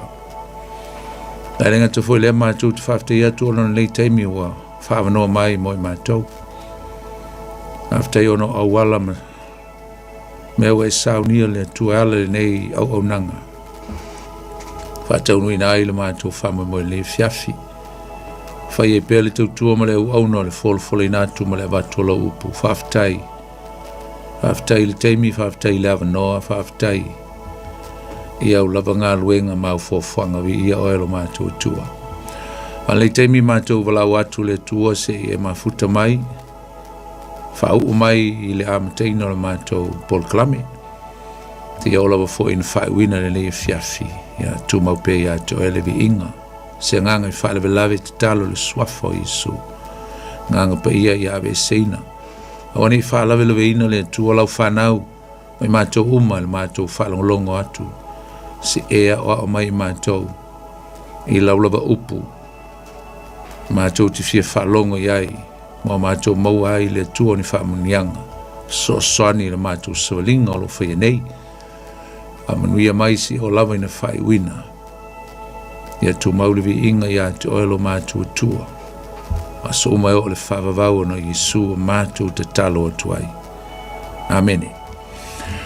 Ia, whatalo whatua ne fiafi sa moa le tunupele i lau whasausaunga. Le nei foi fiafi mātango fio tātou maua, te tai maelo o tau sui fuam sa mātou wola. Whataunu ina e fol tātou Paul Klame pei ona masani ai o le tutu o le upenga i lelo loto. Tau tua foi ma au natu i atu le fiafi la auto auna le ponifonuti. Ia o le tātou Paul Klame pei ona masani ai song forti tasi. Ata alofa toi le ia le silasi o si o tātou tunou, lau whasaunga nei foi fiafi, tupu mai e o si o tātou tunou. Ia, mai lau foi maunga tele si e pa ia maunga iti, ata alofa atu ma le ngang fifia ma le ngang whaaloalo. Ata alofa le pa ia ma le mamalu si o tātou tunou, po whea lava se meo e mafuta mai ai whata alofa atu i atu utou. Ata alofa iau auna le tua ma utou ma siofo, so stovine, ia inisi o lau whainga luenga o mafuta mai, ma tāpta poe mai, ata alofa atu ma whafta i atu i lau langolango. A manuia le tua i atu oe, ma ngā luenga le tua o auna ai. Ma alofa i lau staulanga i neiva i sa ma vai atu i ia le tua. Ata alofa i nei o tātou tu asin sina. Alofa a fonga mai ni fiafi, ata alofa i atu utou, ta mamatina ma atu tua. Ata alofa inisi o lo whaafonga mai, alo whaatotulia fo i tono mauta ngase, e ngata fo i le tono mauta malawa. Ata alofa atu i atu utou ni fiafi po fia lava se meo e ngase, ma e whaatotulia ai ni vai tau o le soifuanga. Ata alofa atu i atu oe. Apitos whata alofa i sio mātou tina matua, sio mātou i kālesia. Iwa sifulmal tolu tau sanga o le soifua, sio mātou tina o le fulemai. Tina e tilsia tolu toe, whatalo whati atu o tina. Ia, via le tua. Anga leile tua ma ia iailan whamalo longa i atu o tina, lenga te foilea, si o mātou tamamatua ia soi pula. Whatalo whati atu oe, whato tulia fo i ngase. Ia o le tino i maota malawa. Whatalo whainisi o le malu le tunu, o lo whafonga mai tono whalpui. Usum tu whawhena o turi la tu whasalanga le whangalina o tau. Ata alofa lau whainga luenga vo nei po, nisi o ngā lulue i so se vaenga. Tonu fa whainga luenga, tonu o mauta malawa le ngata foi leo lungo ala tele whata alofa i a te utau. Ma alona ngā lulue, saonga le mume uma le ne fiafi, toi whai atu i a inga, i a iai pe alfi le mume le, te usinga le tua i a te utau mai tātou uma. Ata alofa le malu le tunu o alofa penao na taape le nei foi ke lope, tunu ese o nei lo langi o lo nonofo mau wai sa ilingo manui o tino wasa manuia mo na tatu ainga fatalo fatu ya tu tou ia e fatalo fo ile malo le tunu nisi fo lo fa penao na to ai tonu mai tonu au kile nei ma to ai lo ma tu nofo mau wai fa inisio ase si mai tonu au kilani fa fonga mai le fiafi fatalo fa to ya tu tou.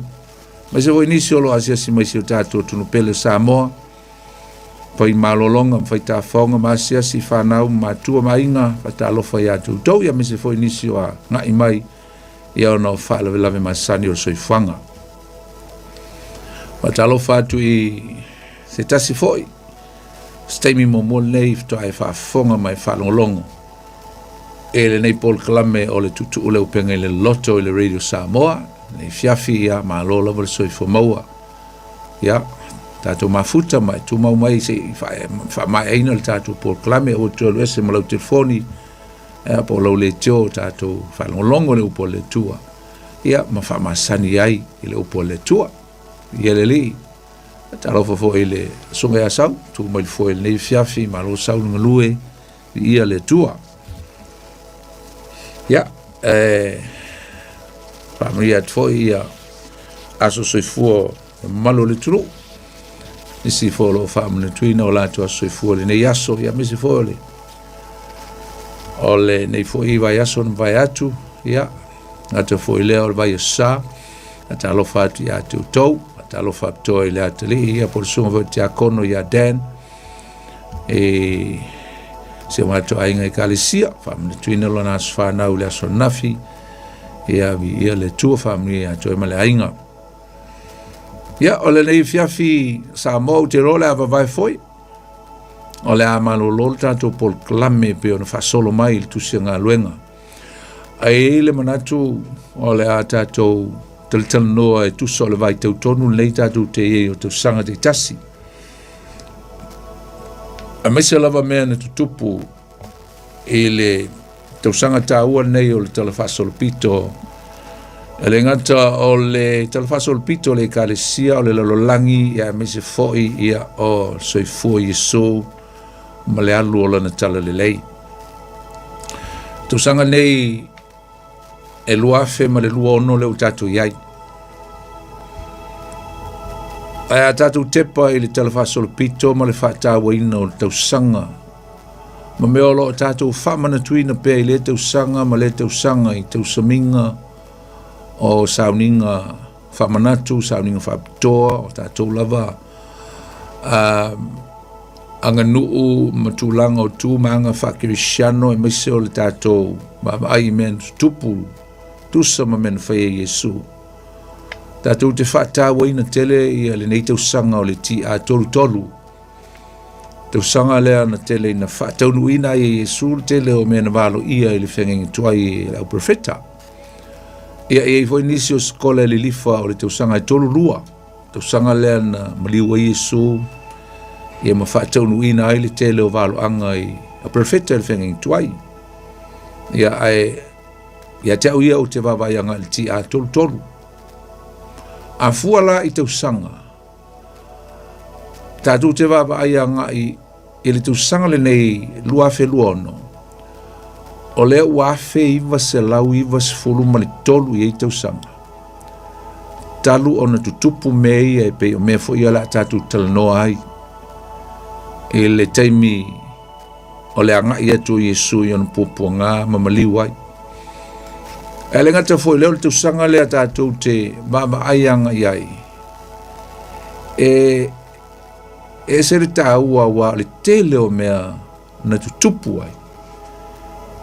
Na tutupu I tono le tausanga lea. A mama ailanga iai whare mawhau. E lua fe tausanga e masani au na tātou whaatawaina. E tūlanga o taimi wha dispensonia o le au ainga o le tua le tama le alo ma le nganga pa ia. Taimi nei o le nganga pa ia tātou te iai le lava I whaitawina e le tō tele o tangata e luafe tausanga. E le hoina vevesi I le mulimuli le whainumera. Le luafe tausanga na lau ai vai ma whaiputu, whaatau, ma me whapena o whamai o le a. O malalolangi tā pena ai tangata o le whainumera. Ai atato vava ai ese le whainumera ese ia mea tāua na tutupu. So many people follow the numbers, the figures. That's why so many people mark the year 2000 as the year that will fulfill the end time, the coming back of Jesus, or what we call the end of this earth. But it didn't happen. It is tupu. O le tele lau tangata. Na vaai le whainumera. Awau iau te vaai I event, I mentu tupu. A tātou vaai la le tausanga lea. I le ti a tolu tolu. Pea no whatu whamaisi o le ti a tolu lua. Sa wele nganga pa ia. Ia. Toi tua Yesu, maliwa Yesu, toi tu Yesu, toi fio le langi. Po le alava la le tausanga. E a tātou vava ai. E toi fitu tausanga. Ona ato le leia lea. O le lua fe tausanga talu mai le tausanga lea o le nganga pa ia. Pentekoso lea na ese ia le Pentekoso le talafasol pito o tangata iuteia. Na ta foi leo maliwa Yesu, toi tu Yesu, o fio Yesu le langi. Fai loa I foi Yesu o io le Mesia. Tausanga lava lea. Ti atultolu. Let's talk about 33 AD. Tato wawai te usanga lem fa taua. A foi ala wala lo manatu o le tolu lua. Yeah, that doesn't really matter. Leisa faina. E a tato wawai ai. E toi fitu te usanga. A to le lei ale lua fi te usanga. A o le vevesi o le lalolangi le tato te ai. Mtautia. Ya. Au te le fai atu la a mea o le a iese mea mtautia o le a tupu. I le fitu te usanga le lumana i atu. Po le 2033. 2033. Le lumana i toi fitu te usanga. Aya wawa ai i le mele o wawa i le lalolangi. I have to be alert. I have to be cautious. Te ono mana tu natu le tāua o le lua fele. Lua te usanga. Mai moni a le lua te usanga I pe un te usanga. That's a number of the hallmark for the dispensation of the Godhead. Lua te usanga o le tama, lua te usanga o le atali. Lua te usanga o le nganga pa ia. Ia un tātou wawa ai lea e ia me fulfill lai ia vai teimi vai na ia le wainga le tua le tua na fai fo fonga le tua ta penina le faul tanga mino Yesu ta penina le faul tanga le nganga pa ia na ta penina le tangata mole ola fa vau le tatu te teimi le ta penina le kalesia po tatou le ala tatu mana tuna tu pe ia o ata tele fai atu te leva valo atu pa o te vatu se valo anga langa ase se mengi o valo anga awoi o le wha mamasa ngia ia o lau ministry o ai lesi sina te loa pe anu whai mai Yesu e lesi sina te loa tonu wale taimi mali fina ngalo le tua o le mea ngā ia the sovereignty of God nobody can predict his timing his moment you know the execution of his events, the unfolding of his will and his program towards the end times. That's God's business. Paul me tatou, o le tatou vavai ma fuafua le lei e se senga o mene ma le tau o taimi. Wala lana u whaumisa tala I le introduction po le amteina o le tatou. Ona ese le tau o le tau sangal nei. Tatou te wawaianga I li tāua o le mele la tatou wawaianga I ai. Next week, Sunday next week, sala sau neo lau pama. Whailo ai, ia Yesu o ia lea. Na walo ia le whengengi tuai o le Mesia, o le whaola. Ma le tausanga voila leo le ti a toltol. O le tele ia ni mea tāua. Le tā la tatou tala noi, nisi mea tāua se mea tāua tatou programe le fiafi. Au nisi nei o mea na fulfill lai te usanga lea, na whātaunu ina I Yesu, te usanga lea ti atul tolu. Pe alana utaua, whātaunu ina ai, le waloanga Sakaria, le mtau puiva, le whai puiva, whailoa I te usanga lea. Le sale la sau nei, o le laupama, whailoa ai. Le ua atoi ai le, tasi lea feiva se lau, Iva se fulu ma le tolu te usanga talu ona whailoa Yesu o ia le Mesia. Pamanatu ai le tasi iva tolu. Anniversary of when Jesus went to Jerusalem and revealed him as a Messiah, the triumphant entry of Jesus into Jerusalem. Tuigala le sile me tāua te usanga le nā, ti atul tolu. Le la tatou whamana tuina fo. Wa le sile me sel tāua e a tatou Kirishano. O le laupama. Le palema. E sakalia iwa whai upo iwa whamai e matua fia. O le tama whawhine siona. Whamai I alanga fia o le tama whawhine Jerusalema whauta. O le alu atu lo tupu. O le amiotonu ma le whaola. Whamai e anga malu o ia. E ti atu o ia le asini. Perfitanga na Sakaria. E ama le 5 selau, over le 5 selau te usanga te luai. I mean, I luma atu aele e fio mai Yesu. Whātau nu o Iesu le tau sanga lea. Ai le ngata foi lea. Whātau nu o Iesu tu tonu o le tau sanga lea ni sauninga mo tau saminga, the feast of the Jewish people. Jesus already fulfilled 4 feasts of Jewish people, and 3 more to come that Jesus himself will fulfill the last 3 when he returned. Au il tau sanga lea, whātau nui nai fo e Yesu, le sauni ngai whai tau sanga umatalu mai nao mai Israelu mai tono e kupito. Whai tau sanga uma nei sauninga mo mua le paseka.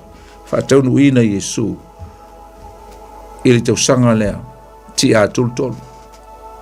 Whātau nui nai Yesu, le paseka, ilona maliu. Whamai mo moli ane mta upo e lusu mariwa whamai a yo tova yatu ile ma moya le tua fauta ile ma moya le tua mai ane le baptiso va ayatu lele wasau le tamai ma moya le tua o le nati ave ese anga sala le lolang desa toya ni na yaso talunu faile valo anga le ai ane le baptiso ona maliu lo leo Yesu manga Yesu e whātau nuina le sātauru. Oh, I mean 3 years separate from this event mai le teimi leo le papa songo Yesu Yoritan tolu tau sanga pe sile tu foi ai whātau nuina Yesu o ia o le tamai ma moe o le basika nanga le ai whawhasi ma moe tangata iutei tangata Israelu tau sanga uma whamnatu ai leo ese mai e kupito Passover, and whātau nuina Yesu. Nā hoi whai mai mo kolnito mtau poe 5 lona whai poe 7 whai mai a o ke riso o ia o le tamai māmoe, o ia o le māmoe o le paseka na whaasa tau roina o ia o le tamai māmoe o le paseka. A le ganta whai tau sanga lea na whātau nuina Yesu le sauninga o le whalawa e le whaafeteina. Tau le la sauninga o le paseka e faile aso sulfa ni sani po le masina mo mua la bol ka le na fa e peru ai so oia ile aso so oai ile aso sulima fa tau luina e fo ile fa ile si sauninga Israel we amata e fitu aso o se sauninga e pe ile alo ia ai fitu aso e atu le celebrating o le tau saminga le ngai lo pase kala pase ka ngal kasia le aso ole falawa ele whaafeteina e fitu aso e amata le aso so o mal paseka le aso sulma le 5 leo nisani na ele tiko lusu mal tolu fa upoe mata mea leono tau sulfitu a mela ia e fa manatuina pe fa mamaluina foi tangata iu te ia sauninga leo le falawa ele whaafeteina e ai na mea ai ele whaafeteina ave ese mea whaafefete uma mai ai tutonu o latu ainga. E mālolo ai mā o ina be whaalongo longo ai le upu. E rest and meditate in the word of God. Nā le tuse e soto mta upo sumali. Nā le whailunga ina leo le te le volpona o ese mai kupito mai le tua whanatinati. Ia alae whaipalunga whalawa o le lato mea ai e tauna avelala. A ua vave mai le fili. A mai lo mose. A ua le aveni me whawhete ia au tau whalawa po au tau areto. Whana tinati il tape neino le tātou malanga. Ai tātou o ese. Nei le soto mtau po suma le lua. A o le winga la whatuspa ia o le mene o le yeast po le whawhete. O le angasala.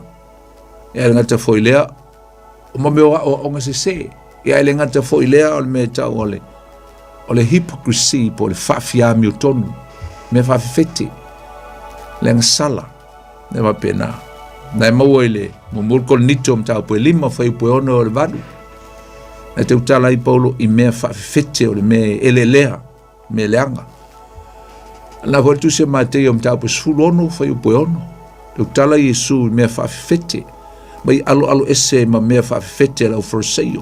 Alo ese ma leang sala e mese o le whaafia mi o tonu. Ai sa whātaunu uina la Iesu le nei tau saminga.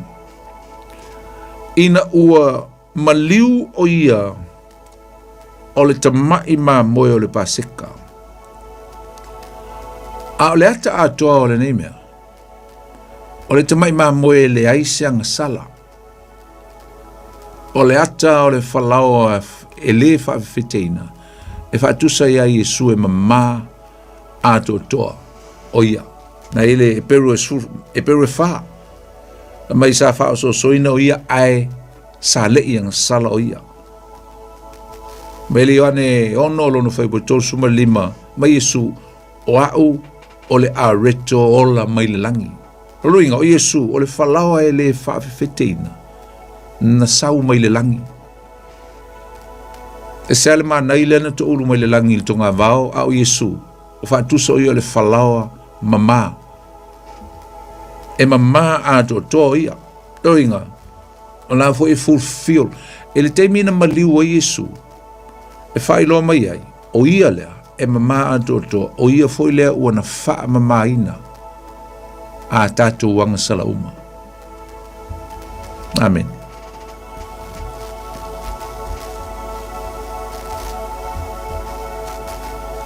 E ngata fo lea sa tanu mia o ia i teimi, o le teimi tonu lava o le tau saminga o le whalawa e le whawhiteina. Leana tanu mia a Iesu. Tau lea foi na maliu Iesu i la susulfa. Ya Iesu limo la lava ye Iesu tonu le tunga mau. Wan tanu Iesu le fiafi o la susulfa e no ngoto le lar matar sapati. Sawa ya le ya so tolu luinga o vai teimi o le fitu aso ia. Na toe tu Iesu a tonu o le teimi lea. Lea sa ye Iesu i tonu o le tunga mau. O ia lea ua na wha mamahina a toa tātou sala. O le tamai mā moe le tua. O ia le whalawa. Na fio mai o i le langi ina ia wha mamahina i tātou.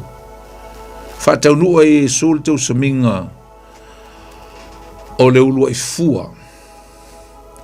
Ina ua uma ia le sauninga lea o le whalawa e le whawhitina. Na wha tau nuina la Iesu i le aso lona tolu. Ia po le aso sfulu ono la lea.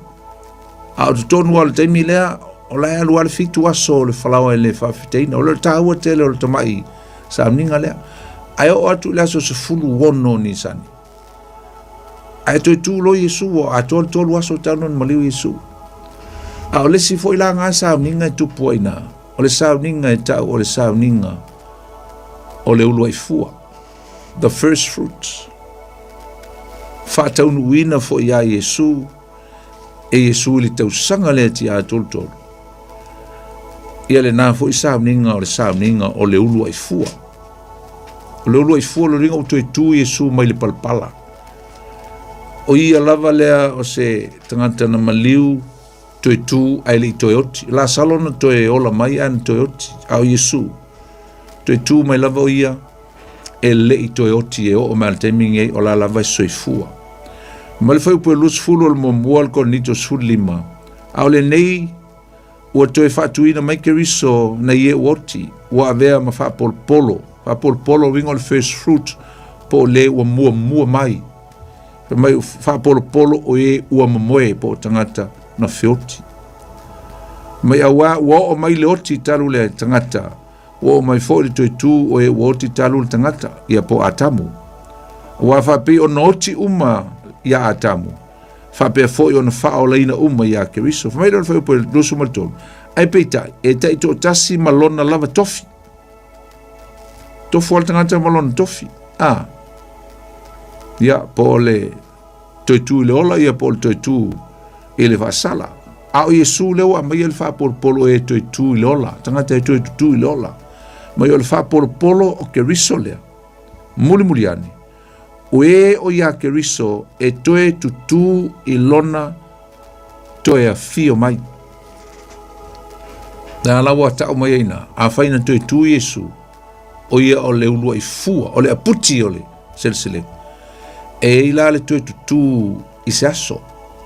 te tonu le tātou i tū Pentekoso o le aso le sitianga e toi tutua e peo na tāua e le tuse momoa le Tesalonia mta po fafa e po suma le ono ma suma le fitu mai fa longo foi leo le pu toi tu mai le noti o e noti o ya keriso fa tasi mai o le aola pea ona o ele o la tau ma fita ya i maleli i ao ona ma futa i pea lava leo i la tau e whamau e se la le tāua tau sanga foi lea whātaunu ina i Iesu le tau saminga o le Pentekoso sauninga muli la lea na whātaunu ina i Iesu le tau sanga lea e wha i sauninga o lewa uma na whātaunu ina i Iesu le tau sanga lava lea a lea tātou te le i o atu i lisi tolu la ngā lumanai a mata i leni ngā pū o le tongiola ia me se foi o le fale aptanga ia po o le tapena kuro e uma i sauninga e fitu fai uma i Iesu pe atu e foi mai nā mea a le tolu o le whālea e se le tāua sauninga muli le tau sanga lea na whātaunu ina i Iesu fulfill i Iesu le ti a tolu whātaunu ina i Iesu le tau saminga o le Pentekoso o le tāua i o le tau sanga o le sauninga o le Pentekoso o le aso whanau leo le kalesia Kirisiano le singo e whaingo ai o le tau saminga o vai asa the feast of the weeks le whaitau ai e vai asa e fitu ia a o le lona 50 aso o le aso lea o le Pentekoso e inga e fitu ni fitu u fast full maliva le piliota lava lea o le Pentekoso ai atoa le Pentekoso i le aso lona 50 o le winga leo le ngō Pentekoso le lona 50 le winga leo le upu Pentecost the 50th le aso la lea celebrate lo le Pentekoso ai ese ya la te usanga lea mai te usanga uma ai za me ese ai te usanga lea na fio mai le nganga pa ia o Iesu le na promise po le na folfleina le tu al tama to e whamana tu atu Iesu e le ia fio le langi e sau le fiso soani le na tupu te usanga lea pa tau nuu voi la Iesu e le sau ninga lea fata ua le nei tau saminga e le whengainga ai fata ua foi tangata i uteia i le teimi o le la tau whengainga ma le atua teimi na tu ina atua i mosel tu la fono e le nuu fai e le whengainga ma le atua wa olo tau atua o tau la whanau tau sil tu la fono lea mautou sava vali aua ne au tau solia e peta iane na soli ele se ato toa tau singo le whengainga lea a le aso le Pentekoso o le aso le whengainga o le aso e whatau nuina le whengainga na fulfio Iesu le whengainga le lona maliu a le ua fio mai le nganga paia a e whatau uina ai le whengainga fau ia keriso Iesu o le whengainga na amataina i le aso leo le nganga pa ia. O le amataina leo le whengainga ua tūsia ina ia le whengainga fau e leo le papa maa. A o le papa ano. Not the tablets, but the heart. La tūsia i loto o tangata. Na sawa i le nganga pa i tu tonu o le tangata, ma tūsia ai le tu la fono le tua tusi le loto ai le tu tusia pe ona tusi le tu la fono mose tusia ile loto alen perfecta ina el perfetto Jeremia ta po toltasi fa po toltasi pa fa tawin me o te fa fowina fo ile fenga fo o le fenga fo tusia ile loto o le tangata le fenga fo e fio mai le nganga pa ia e seal le whengainga le tangata Salamo ma le tangata Uliliu ma le tangata Watoe a fua lona o langa wha le nganga e ala lea i le ngā luenga le nganga pa ia le ana a mata i le launga mua a le whaifi au o le kalisia Pentekoso o ai Peteru tolu afe tangata na wha mau whaelungaina le nganga pa ia. Pesili ai tangata ia Peteru, le alme tau na mantu whaia, mai Peteru, ia o tau salamo, whaalongo salamo, mai e papatisoina o tau, e le swafa o le li o Yesu, mo le whaamangaloina o tau sala, me on tau maua leo le mea na fua i fua, le mea na fua i fua, le nganga pa ia. Si o lai o tau, ma vea i o tau, ma tangata fuk, tangata o le whenga inga. Inga o le taimi e talia i le tangata Yesu e vea mauna lii, mauna whaola. Taimi o le whenga inga fau. Le aso le Pentekoso. Le aso le Pentekoso, le aso le whaola tanga. Le aso le whenga inga fau a Yesu, male e kalesia. Wa amata ilana e kalesia, e amata i nganga. Amata i nganga feliwa ina. It started out with the transformation and the renewing, the revival, the changing of mankind. People who listen, hear the word of God, and turn to Him. Maliliu ile tua. Ia o metawa ia tau sanga o kele o metawa tau sanga le. Tau sanga le te talano atuai. Usi metawa to e fio Yesu le lang, to e tu mai Yesu tau sanga lava lea.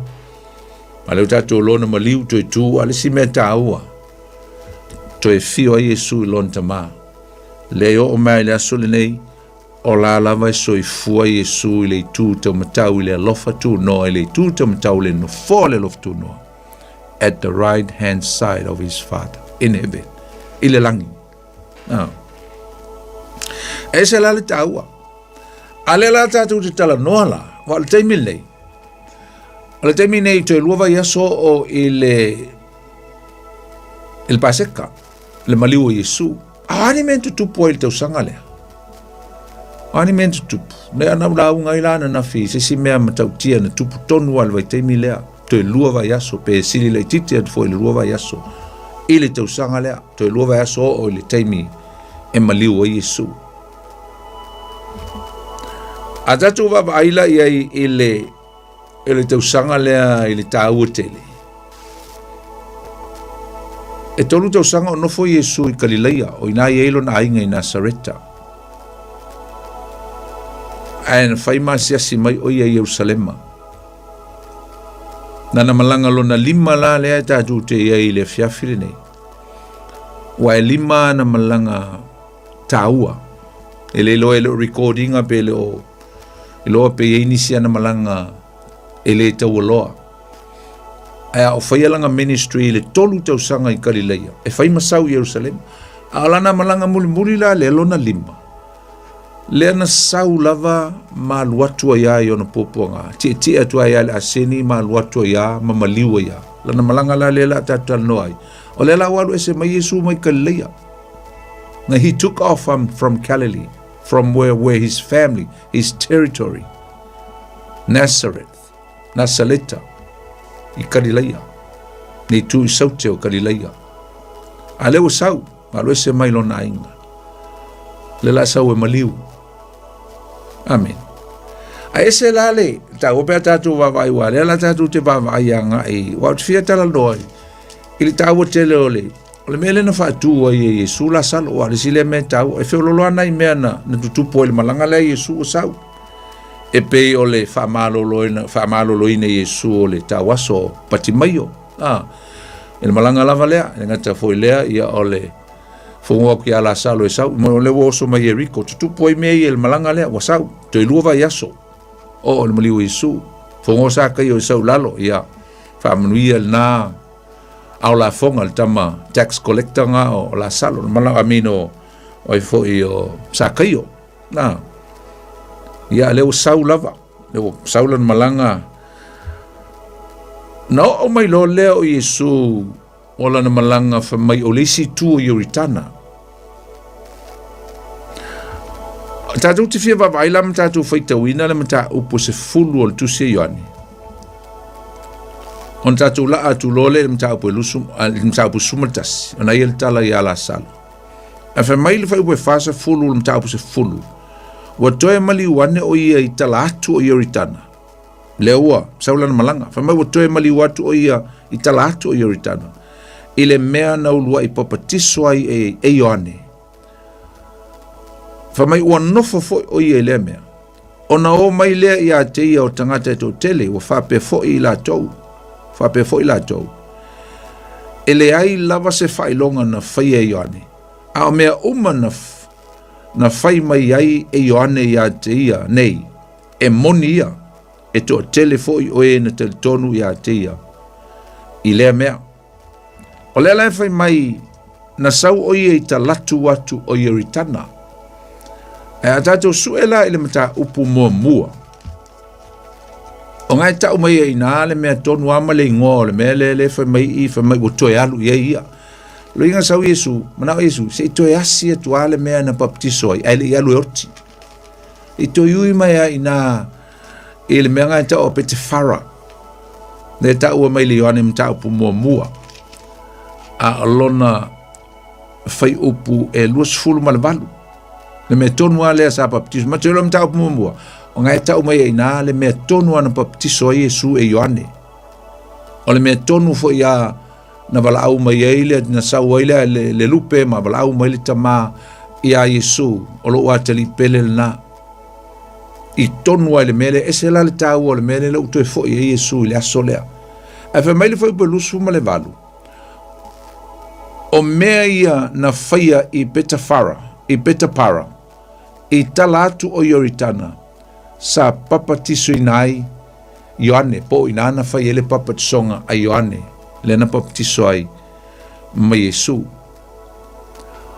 O ila lea ua foi mai po o saule malanga muli la Yesu e pena utawa. Ai toe alu e Yesu ina. Se I toe o atu ele mea na papatiso ina I o ia. Langa I tahua. Tahua ia Yesu le no whanga lea. O le mea tau o peta para. Ai ele si ngoa hui e whai ngoa isi ngoa isi skola. E tau a whapea o petania. O petania I peta para. O inga I ele si ngoa petania. Ese mai la mai le petania le ele au ainga. O la salo. Ese. Mwhainga ese ai. A o le winga nga o le o le ingoa lea. O le mea na whai ai le papatisonga o Yesu. O le si mea tawa I tele le mea leo peta para. O ile na amata ile ministry e Yesu. Na umoron baptiso Yesu, whao so soina, ia ma amata ilona na ministry. Ina ua lui folo I Galilea ma amata ai. Ia lana ngā luenga wha missionare mo tolu tau sang. A lela la tatu tu Yesu e le Ioane mta upus fulu. O inala na utu e tau mai ai. Le mele utu alu e Yesu. A ila le mea tau wana tupu ai. A o ia Yesu I no fuanga lea. Ai alu atu le feau. Ai alu atu le feau whanati a. Ai sau mai o ile auso lea o Marita ma Maria. O tua whawhine o la salo. O le feau whanati. Le whamtala mai le mta upu sumaltasi. Wha mai se I vave mai Yesu. O mai tinga ina I alo mātua ngani. Our brother is very sick. Can you hurry? Wha mai mwhainga whatuputupe mai. Nai whai tau ngai I na. O mai le testa ngata o la salo de Petania. O le ai o Maria malo no uso Marita. O mai o Maria fo I lea la na uu lea li I le u manongi masolo I fo I ona vai e lona laulu. Ua mai lona tua ngani o la salo. Wa ave leo le whaau on tu whawhine ia ti o whapea mai leli e whauta o lo mai le walo whaina oe. O whawhafonga Yesu o na whapea leo ia. O le nei mai e le uina oti. O le vi ingo le atua ina ia vi ia ai le atali le atua. Wa alofa lava Yesu ia Marita malona uso a toa malasalo. O whawhafonga o ia wa mai o ia.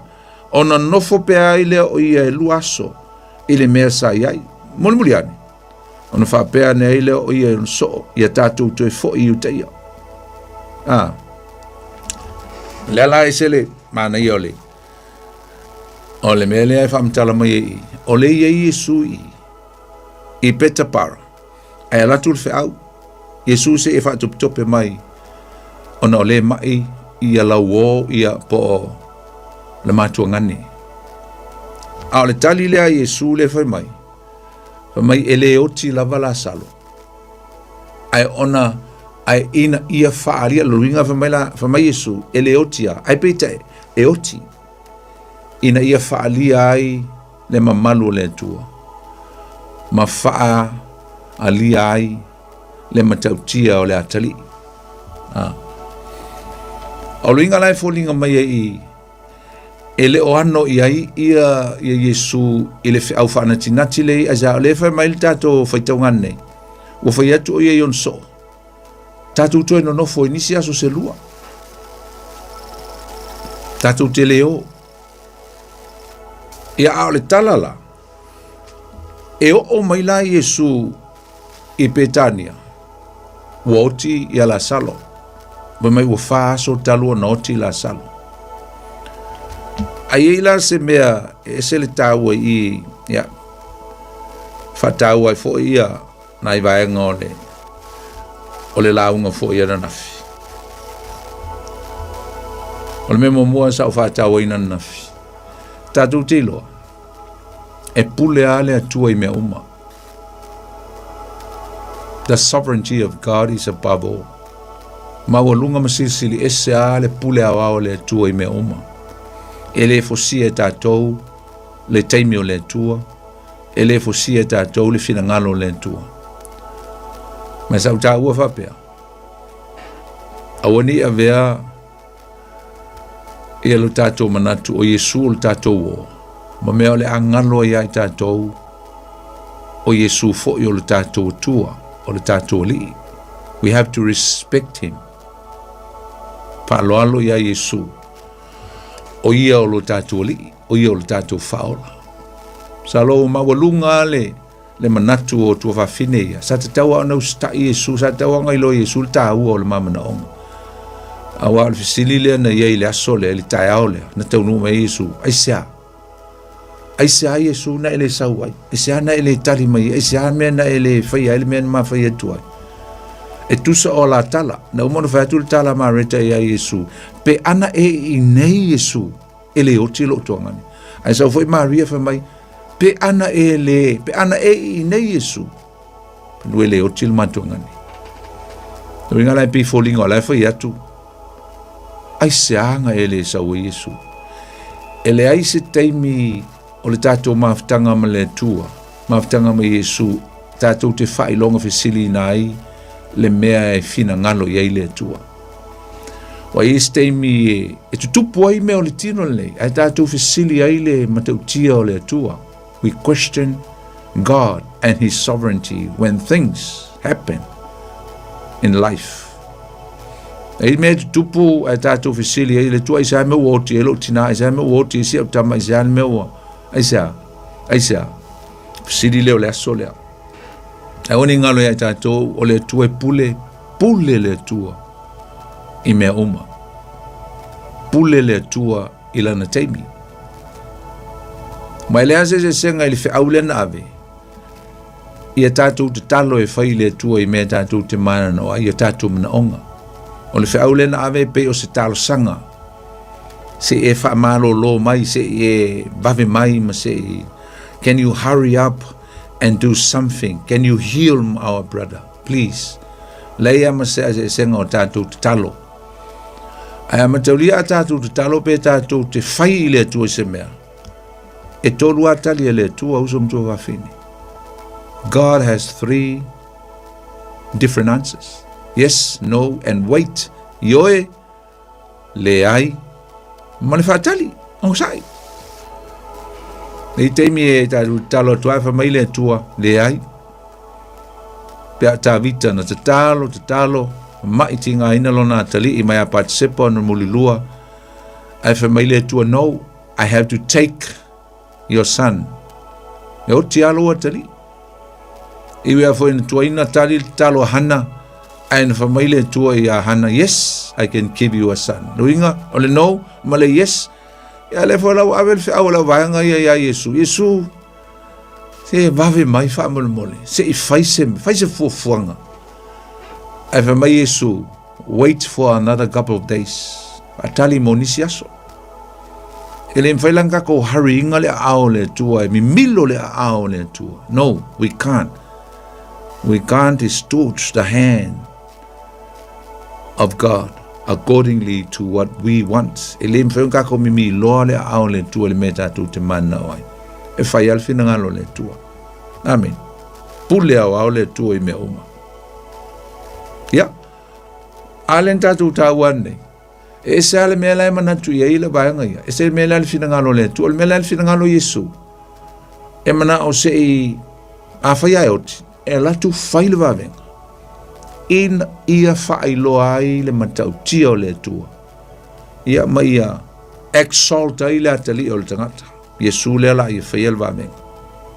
That's the reason why Jesus took his time. E ele mafuanga, ele purpose, ele mafuanga, ele nele tali le tua isi mea. Se talo tua, ia ai oti al tangata. Pio tianga ia tātou love ones, matanga tātou te alolofa ia isa. E manao le tua se i o tātou, se whailono na matau tia le tātou, whatu tua ma le talia o mea pingata ma mea tinga. E whailoa ai teimi, o le a tali mai ai, po le ale tali e tali mai ai tātou. A tali mai ara le tua le ai. Whailoa ilo tātou whatu tua mavi I ai le tua I teime tutupu ai ia mea uma. Amen. Ole whai upu e iwa. Whamai, ona tale atu leo Yesu, a whai upu e waru whamai, wa whai mai ona soo ia teia, mataulia la. O lela wo ese mai I Petapara. A lau whai mai Yesu I ona soo. Tātou whatali. Se I toi luaso, lera lau o umaso. Lera lau whai mai Yesu I lau liia, I ona soo. La tātou o I uteia. Means o lera tātou o I Petania. Ma tātou o atua I uteia. E whai atu Yesu I ona soo, lela toi o I la o I uteia. Ai whai mai ona soo ia Yesu. Yesu. Nai te lo lai whaatali mai u teia na lātou tau aia o ele si fo I olu. Lai whaatali mai lātou te whaasala ma lātou whasioti a joe. Ana ieina. Me o whai mai lātou rapi. Na se isa ili nei u teia e whetongi a joe ma. A e te toe maliu atu e iai. Ona tali atu leo Yesu. Ele ua se fulu ea ma le lua o na I tu aso I le ao. A whai e savali se tasi le ao. Ele tau suai o ia. A waiva ai o ia le malam lama o le neilo le langi. A whai e savali se tasi le po. E tau suai o ia. A wa ele ai se malam lama o ia te ia. Wa fetala ia tu o ia I upu. A e mulmuli ane wa whape atu ia te la tau. O lo o moe la tatu o la salo. Ai o te alu e whafangu ia te ia. Pesina tala lai titi ai I le tau o le vaenga lea le tatu tala noa ia nei.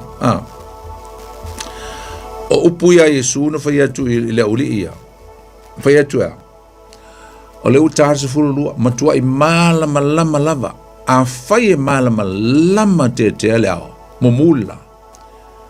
E le aila se si e tau teva teva. Le winga le upu na iai o le tau suai. Le winga o le tau sulu. Tau suai le winga o tau sulu. Tau lave lavea. Tau whaperetani o le stumble. A whai o le pong sae sa vari ele tangata. Maile, e tau suai, pe tau teva teva. A lai tau tala Yesu, I le tāhua tele o le melnei o le taimi a le atua, e se le tāhua I o tātu o langa. Tāhua o le taimi. O le tau tala Yesu le malama lama. E lua mei e tau tala Yesu. Mai Yesu, a whai lava tātou te whaia le fina ngalo le tua I lona taimi. E le ai lava ma se mea e tātou te popole ai. Pe a whai o le taimi o le tua. Ala le taimi o le tua, o le taimi o le malam lama. Wa whaatanga mai e le tua I tātou. Ina ia whai lona fina ngalo. Pole ala wale whainta o le taimi o le tua. God's timing. Ai a whai e tātou te whaia se mea a e le o le taimi, let's say whapea pe le o le fina ngalo le atua. O le mea o le atupu ia tātou. O le tātou sulu ile alama o tātou tingaina. We're going to stumble on the way because we are doing things out of God's timing, out of God's will. Ale whaia le taimi o le atua. Me le popole Yesu le wanga iloa. Ele I whaanatinati mai I le lua aso. Le na matua I le whi au e marita ma Maria sau. Ele I mana e whaanatinati aisa. E lo le leia Yesu. Ele o le taimi leo le atua e te tau o nalu. Ele o le taimi leo le atua. That's why Jesus took his time. Extend few more days. Ele o popole Yesu I le mea lai mana o mai ele au solea. Leanga o lai fafo atu o le taimi o le malama lama po fafo atu o le taimi o le finangalo o le atua. Welo Yesu a so na whaia ia se mea a ele o whaia I le finangalo lontama po le taimi o le atua. E stumble. La lo wingo stumble. E la koe fiu e wala au la saro ele sa ufafo. E sa alanga ele o le taimi o le atua. E le ngata foi lea. E ala tu fasioti lunga le asingi il keiminki ki e kwa ile ila fo Yerusalema ele yo o I fa taunu ina le fa o le tanga mo le tangata. Pe alu le taimi se se. De lan fa mai Yesu o tele I fa na tintia tatu tau te babeo. A leo o loa. O le taimi sa o le nei tatu te oai. Taimi le nei o leo wala ta lata ele pa seka. Taimi nei pe ama fo fau ele plan mal fo fuanga Yesu lana malanga. Taimini o laua mata o na bevesi tangata I utei e sa ili mamoe, sa ili manu o e whai ele pa seka. This is my time to ride on a donkey. O le taimil nei, fe tau ia le tato wo o ile mongo o live ele mea seta ko el kako porsesio. A le taimil o le atua. E through ai lau journey po lau ti atu ile mea lea na tautala ai I el profeta lo tama o sakalia o ti atu le asini. Lei ma se stampo, lei ma se me fai se sia una. Te leva beorti ai. Ai sa se ia uma le lei na fulfill me uma lava na fto ata unu ulo le le fuanga po le plan le tua. Mol fa o le tang. Na em fa man la ma Yesu. E ke ila ulia. Mai ka ko. Mai ola wola salo. Ele oti o ia. Let's go. Ia mo mai lo. Mai la le. Le ho ile. Foi po sumal tolu. Feta la yatu Yesu. Feta la tu Yesu ilo noti. A wala to masalo wa feta la o ia ile ta oto mamoe. Ia no fa yatu Yesu olae e moela salo. Ya fa mai la ulia ele ma fa pela ulia po la me la tala no atu Yesu po ta oto mamoe. Ala si fi le Yesu em fa yona yeto fa tuina. Isa God's timing. Tonu al malam lama al taimi por kala mele tua. Ma sulima o te oli foi ona o tou na o le yai. Ina o tou tali tonu mai ai ta tou wo ia tia. Let's go. Kako woe. Patula ia se o la salo. Me ona fai tu le o toma o le na fai fa me ona fai tu le o toma o le ngo ia ti tumo. I lona auso po le auso foi. Fa mai ia tatu wo foi. Ina ia tatu woti fatasi mai va vai le attitude po le mindset o laulia. E la ku Yesu e la ki ai o Yesu le ai. La tu Yesu le fa tali mai tangata le tua oi fasioti. Mia au foi le ai e la tu lo Yesu fasioti lo. Alo fa mai toma kako kako loko kele I toma le fa fiti. Ya Yesu no tu. Mai let's go with Jesus. Aka confiokia, ya alu lo marsol. Foi po sumar fitu na fa mai wo tu Yesu no sil fiele. Wa sofa o yel tu ngama ya ila salo. Va la tapeta ni ma Jerusalem pe sfulu ma limo seta tio lo lava. To telefo I uteia wo atu ya Maria ya Marita Maria. Ina ia fa ma fana ya ila ua ona lo la tu ngani. Fa longo Marita o maliu mai Yesu. na lua ile o na te whafta ia i a tia a nofo Maria le fale. Whapea mai leo marita ia Yesu leli e. Se ana e i nei. Po ua le oti lo tuangane. Ai ui lava i lea. Ua ou loa o mea uma e te whatonga atua i le atua. E fo ina mai e le atua ia te oe. Whetele atu Yesu ia te ia. E toi tu mai lo tuangane. O whai mai marita ia te ia. O te loa e toi tu mai lava o ia le toi tu i le aso ngā taanga. O whetele atu Yesu ia te ia. O au nei o le toi tu ma leola. O le whaatua tua mai ia te au. Iwi lava ina oti.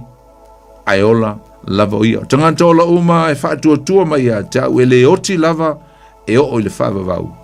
Po ua e tali tonu mai ea i le nāmea. Mai le wheo posu malfitu. Na whapea mai leo ia te ia. I oe le li i. Ua o tali tonu lava. O oe le keriso le alo le tua.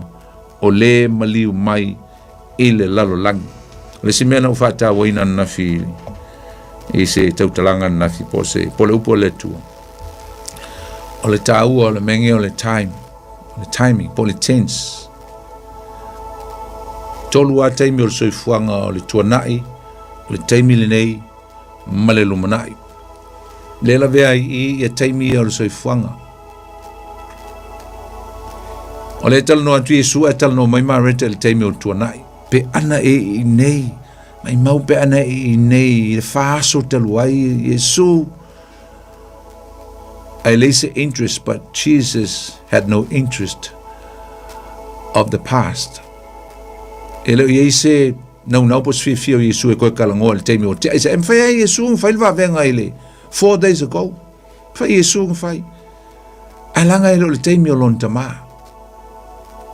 Alanga ele mana o ia sau le taimi na. Lai lo e silfia le Yesu a sau le taimi o le tua. E manuia foi mea na te whaia. O le taimi o tua nai ele i mana o Yesu. Le ngata foi leo le tautala mai Maria. O le taimi o lumanai. Taimi o lumanai. Mai o Yesu o te tonu ai toi tu mai lo tua ngale ile toi tu ile ngata anga.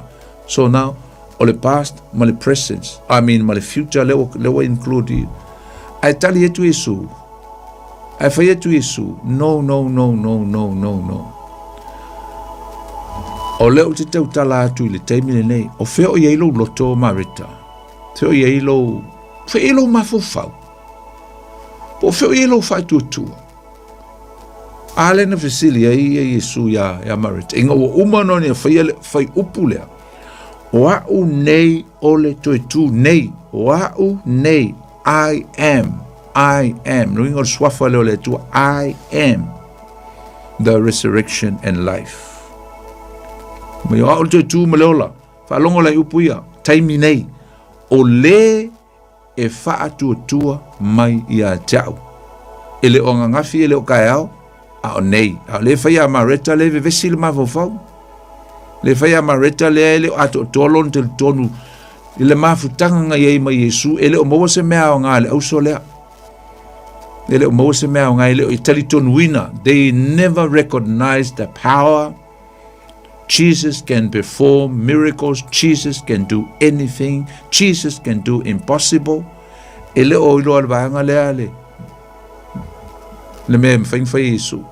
Ale tau whai Yesu e tau fsili ati ala ua. Au fea o iei lua loto le temile nei. Awal koe fsili mai il faasu taluai. Awal fai mai fua le. Te loa luma na yes. Alma nei e o le talia marita. Ta au fata waina le upo le tua nafi. Tali loa marita i le taimile nei. Now. Fa mai al talia marita. Ioe le ali ie. Ua o tali tonu lava. Anwhea, ele o ngafi, ele o kaiao, al taimile nei.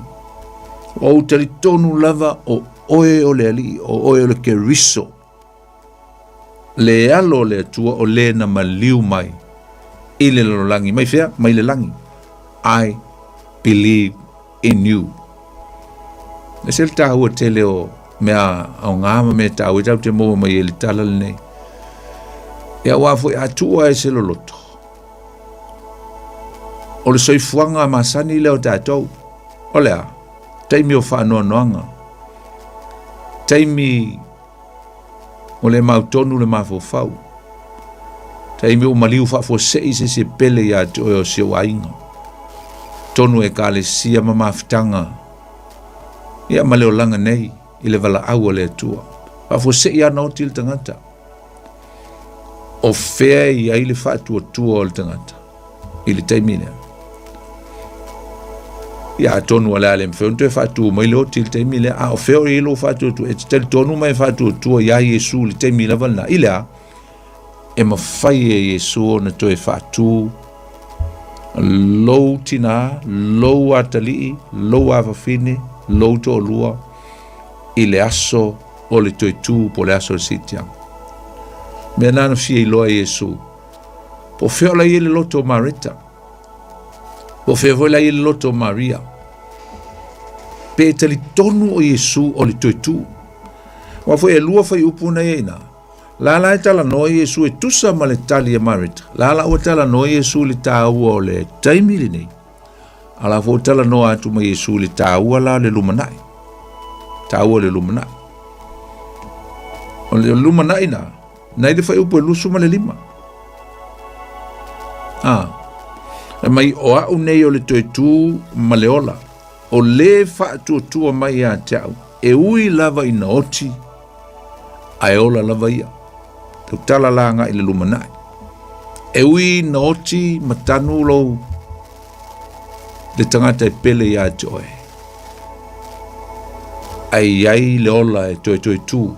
Iei le ola i tu atu le oti. There is life after death. Ai o mai le fai po lusu ma le ono te utala la Yesu. I le taimil nei. Ta ua le taimil nei. Mai Yesu. O tangata ola uma.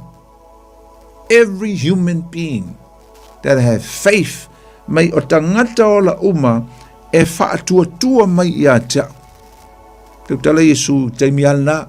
Taimi nanso i fuai. Fai te utala ia mareta ma malia le taimi laval na. Ale fo e tau tala ia tātou le taimi lava le nei.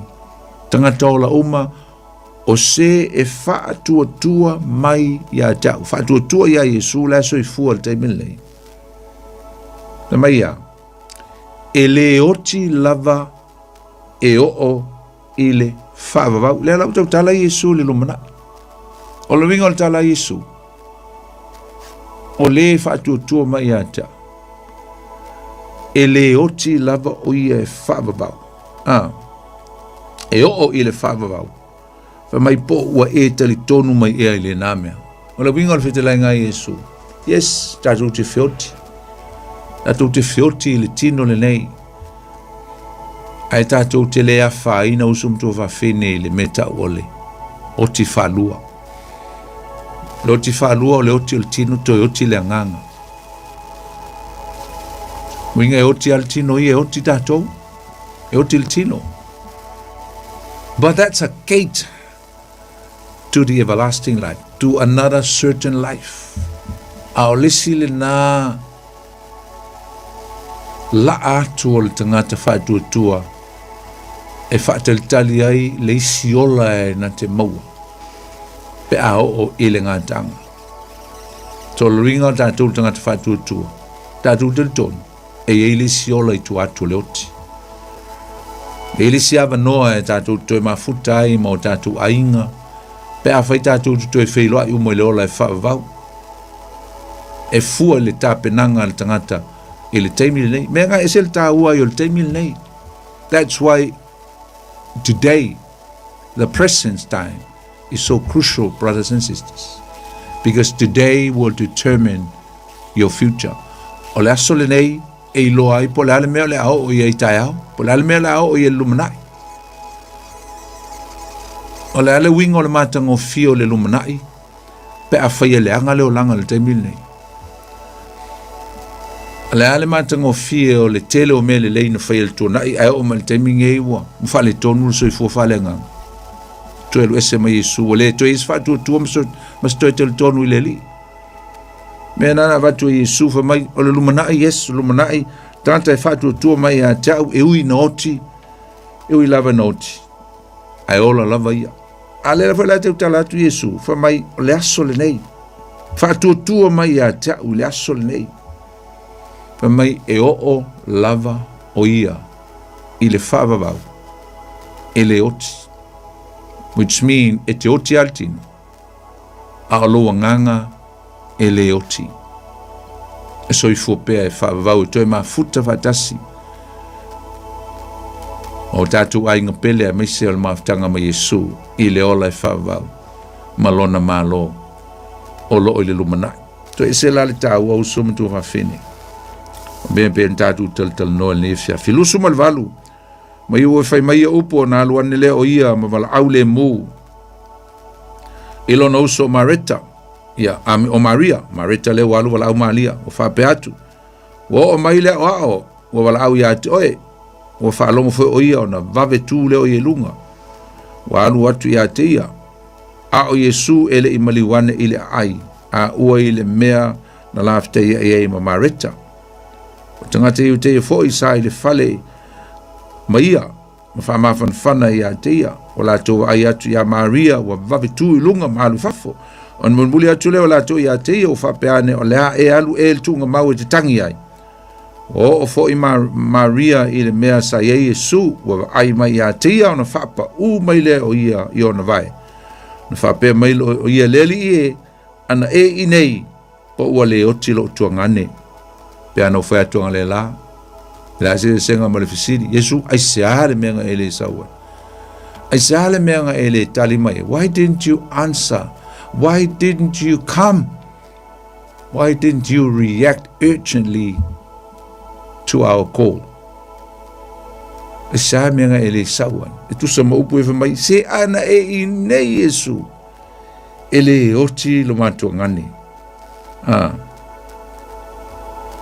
Na maila ia lea. Teu pa tolu iwa. Tolu. Si la fia Yesu o ia watangi. Mai uteia o mai ia o ftangisi o na ti ngā tele lea o lona fina ngalo. Ma watu lava o ia.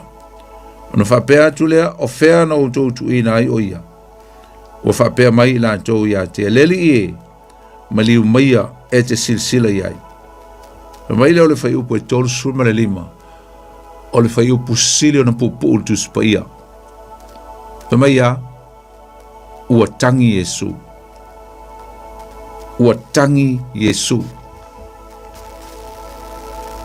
E se hoi le mana ia ole. O i tātou te iloa ai, usum tō whawhini. Le tū tangata o Yesu, emotion e ele langona, le mawhatia. E tele la ia whaelili wina e sikola ma tangata o le tuspai o le tangi la Yesu, po le kangika, ia po le tangi alofa i le ausolea. Ai tonu na mawhatia Yesu, whaatumuina ono le alofa ia na wo.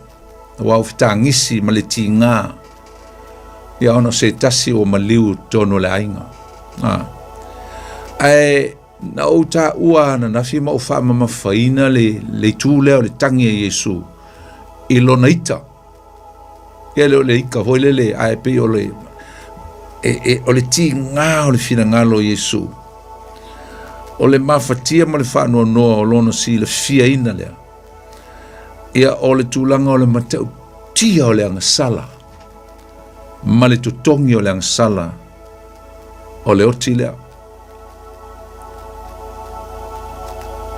Le sila meu te loa na ti ngā Yesu.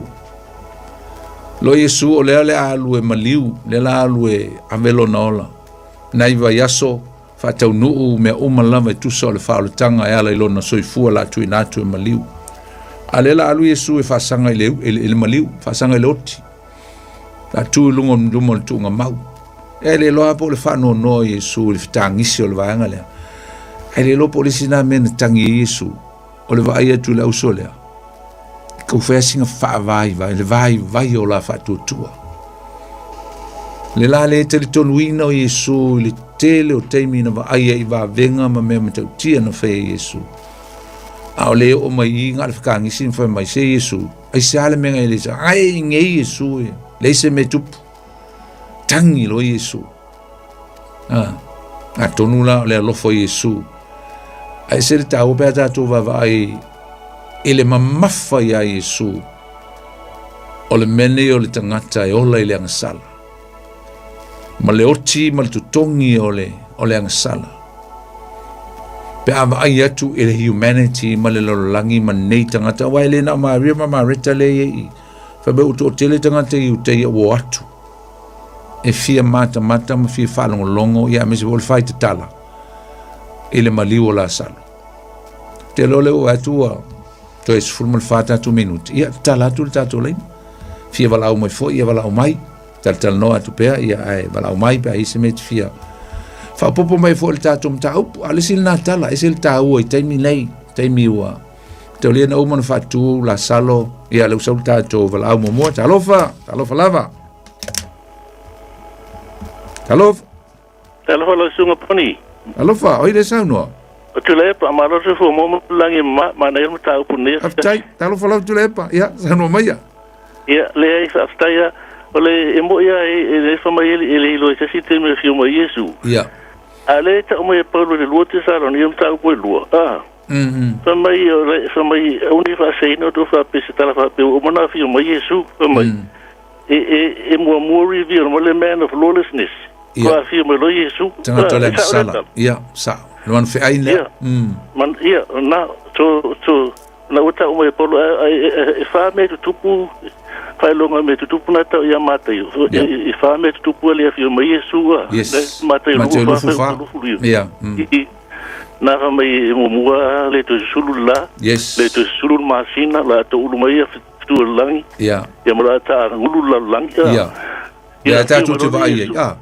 Ia na, ia me fa pena, fa longa na va vai tatu. Ia me se me fa mai a fiuma Iesu le tu ele fa mai na pai mo ia ia wina me na ele o ton tanga. Yes. Ia na, ole si me, ole sa mai o pesta lo faita. According to the history of man, we've only been here for 6,000 years. Lo ka ko le last twilight sole ngala. Ia to le ka na fa le tu ta sila so tu so mo le fa sanga. Yes. Ia tu sa le wata to la so fitu ala men tu kula so lo no fitu. No malo lo ile tu so le tu sa lo ta to ye le pilio to le me tu po me ye la fiuma Iesu mo le fiu fa lo mo Iesu mo tribulation period. Ia. Me o mana tu le temno ta to ye nei. Mane te. In the last days, only the wise will understand, but the fool will never understand. Yeah, mane. Beautiful. Ese tina na fano no lava. Ile maliu lantam. O lo fetau lo le sia so mo fefia. Si le fefia. There was God when my son was dying. Ma lo fefia mil na vai. So me tell her exactly where when his son Jesus was dying on the cross. In other words, me tau tangata uma. Yeah. Ia mo le sime, o leo te tangata kesiano. E mo te noe te ola mai. Yeah. Nena ele na malo lo le tu le popole le o te tangata kesiano, a tangata ele kesiano. Yeah. Ia nga ka mo le faringa rusfulu. O le te faru tangata. Yeah. Le neta mo le faringa e rusfulu po e fit. Mane te. Ole si me te me titianga, o se te me pito sili le na fenga tala langi e mo se ala tu le to ya. Yeah. Ma I meti kongu ka vale ya. What for me happen in a twinkling of an eye, in a flash. E mo fa for se I le wila le sui fa for se tato tino. Yes. E o te fenga tala I meti ka vale I lunga la workele. La ke a wala inka ka ma ka vale, I te ko ka vale lunga la workele. E mo vale le ke a wala se ka pequena vale le unga o. Kaukia. Ia me mata tia so me rana fale ana polo misi mai Iesu le falinga e tolu fa pasfulu e fa mai o te pole o la to no e to sia la upu e o la ola wa se o to ni awani a fi o to te mi fenga tara o mai e to foi la to lo la yeah so polo misi na Iesu ia se fa sa ma pe sa la tala poni o me lo cielo my fiuma lo Iesu amata lo tribulation period lasts for 7 years. Yes. Yeah, for me umolo 7 years. ko ia fia mai lo Yesu la sa mai Peter lo Peter ta peto tu vai mo Olive ia na ola sa te sa Yesu mo ia se le mo fo mo la fo ala fa o tia la lang tua le afi ya o le fi fa ro mai la na Yesu so a se mena fa so to ni fa ti podi mana ia le tai tele la va tu le mo le fa so tai le mo tato por clame ai lo fa tu fai le vai aso ia o le fa tai okay ya please fa se fo ana ia ele fa so mo ele fionga tu le pa ne fiafi ele tu ya tau foi mai tu mo o stato valau ya na mo le no tato leina au mai pa fie valau mai tato tau pu ne fiafi ya tau tato valau talof valau malo poni alo fa ya oi le sam no o tui tau matu le tui ari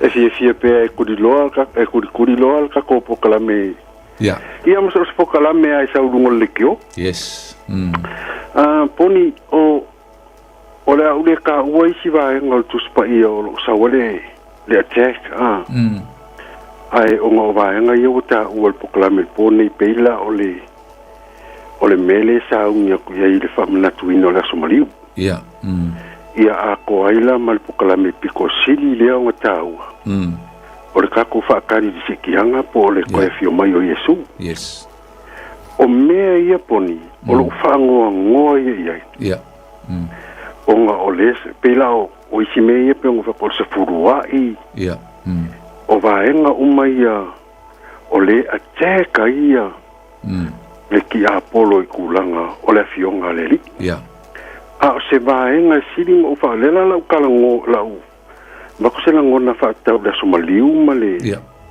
o nga ole wa ka u el klamel po nei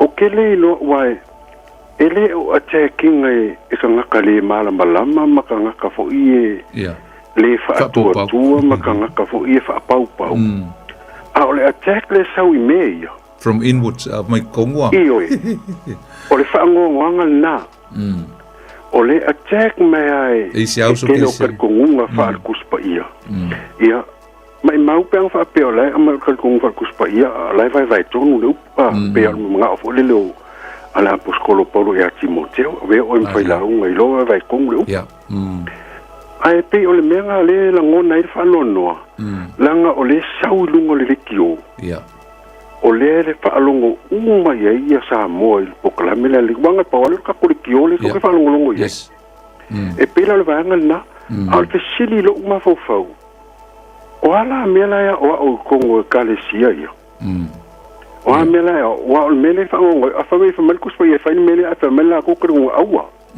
o mea nganga i sala elu ia io e pe o le mea nga le la wakala ngo mai ka ko pokala me le fingi o le Somaliu wa kasi le mea o le sa wele le attack ia o la vanga me o ista exi o me la fa ye palangi o la kom fa na ko promote la ko ya la ko items la fa ala koso mai e fo ala ka ko fa me o ka ko ngo au ke siango me ka ko ngo isi kalesia o le mele o ista ek ma me uma e ese mama o amarka ko e o foi la le wala ko ke e ngai mala Somaliu e fa mga ko la Somaliu e se me ka sa Somaliu ya fa fel ke e ngala Somaliu fa fel la Somaliu e la Somaliu e so ko ma ya pela ba ngai o mai la fa mo piko ka u le foi la o sa wai fa pe o e kalesia ma ka ko ngale yai ya o ke le fa pe fa ya kulanga o ke le lo pola le kalisia pon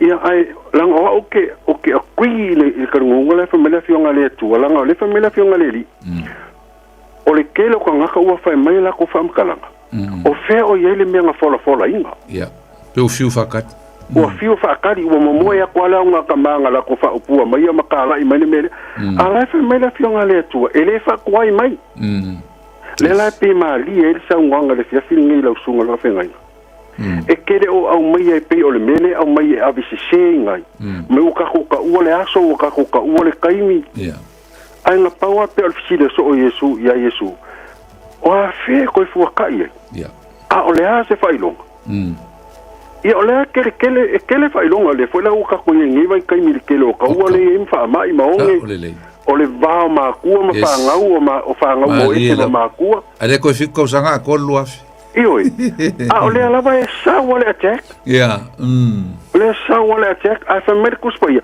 e le whakuai mai langa o le mea ngā le kalango i ilka kari kongu mai o whea o i le mea ngā fola ngā fola mea lale ua pala iwi o koe i ngā lako fola mai ele melea a o le agu o kongu mai o kongu fola a o lai mori malukus pa ia fola pea fola pea au fiu au le kuo fo i kari kongu ngā ia ua mai ma le poko le ua mai ei le ua mai kau wha se mai ia pe o le mea ngā le fia wako i tek soso angi fungali o ngā o le attack leo mai ele o mai kua haku o le whaorotanga ele o mai kua haku ngā ka pua i le li o leo mai ko kongu alo loko i whalo o ka pua i o ka ngaka ka pua i le li taitui o isi fo au ngā le atua taitele lava ele whape ia pe o le mea ngā ia e maanga ia le kala silo makua le ngā whairisia sa ele maka upuri o kalame ia o le sa saru waku o mākou ngei wa le mafai o maku koe pa au ka po inga o ngo kulanga o me o lo fa mai ki ai makulanga o le mfang sa mat a o le ye fa mo o por kala me o le mo ke lo ko a le ba ya kula mar fa lo ngo e se le me le fa mai io e se ia o mai mar fi fa lo ngo le ki o pa o mai por kala me ia pe o le kule a poni fa fe kai a kula sunga fa fe ngainga kaptai you know fion tui ta tu fro le va yaso ia lo fa ja, fa se fo. Ja. Talo fa tu stats vola, talo. Talo vola. Talo. Ale ho bodi. Ja, talo va check. Amai. Aro le mau ye ha kai. Mai ngai paso ga i so nga mo. Mara ya. Aya ore ya. Eu não ficou uma hora vai olhar e me foi fora os carros. Yeah, yeah. Minha aí a ainda que tinha só coite, cadia pere cadi. Ali ela. O não foi a olha vai por se o meu o ele caca. Me. Ah. Mas ngalo o ngi pokala me poni ole. Não foi ali. Na fa manatua manga ele fingau ele yes fangau nistel tolunga ia fa fola to laulau ia that's why I like this program. You have time. Yeah, that's why I love this program. O mai a singalo ka pikaria pede ai lo wa fili yeah na wa ko mai ria ka ku ka ho fili yes have time te tele Aku vai foi lá de e de oranga de buku e kemingi. Esa ole que faço ninguém fez.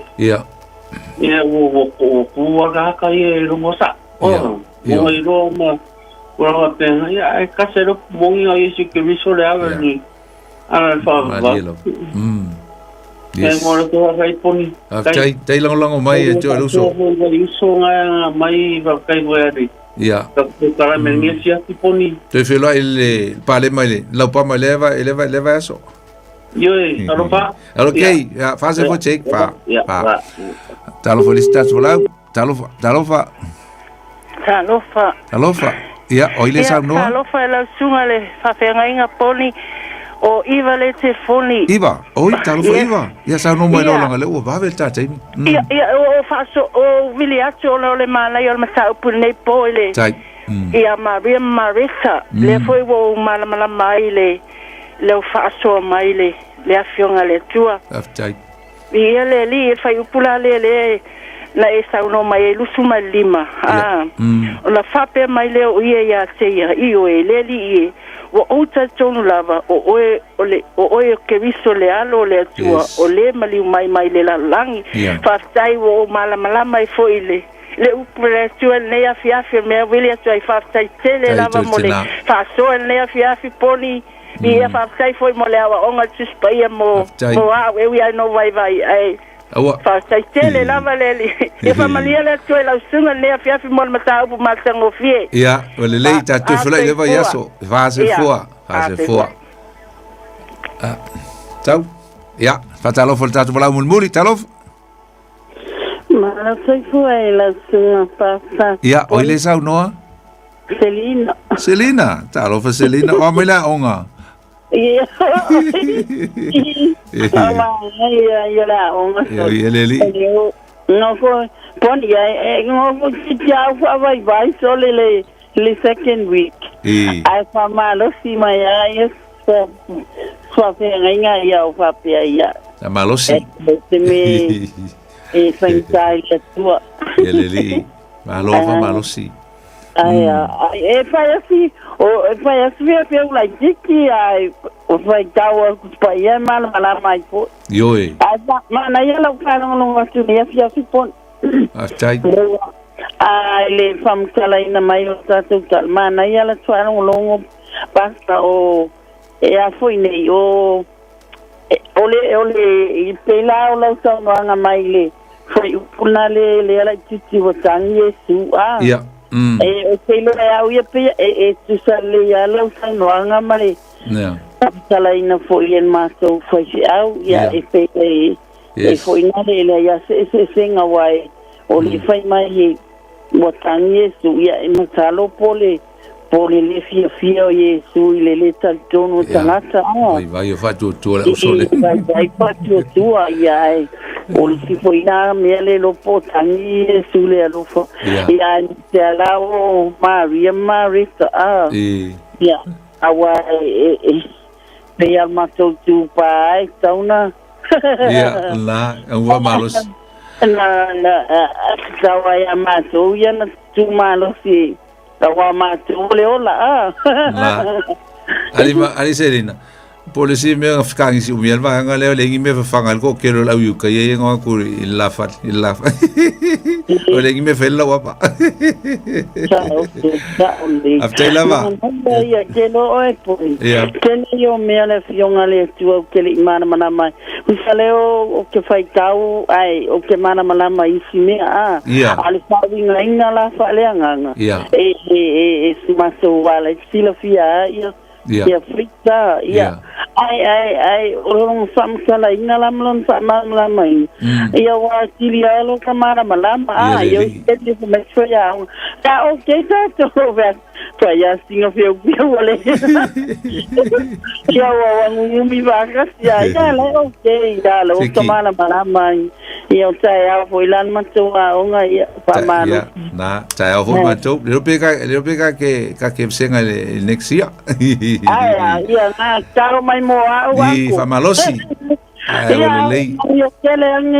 lo facile a tol fini God bless fase fua Selina fase fua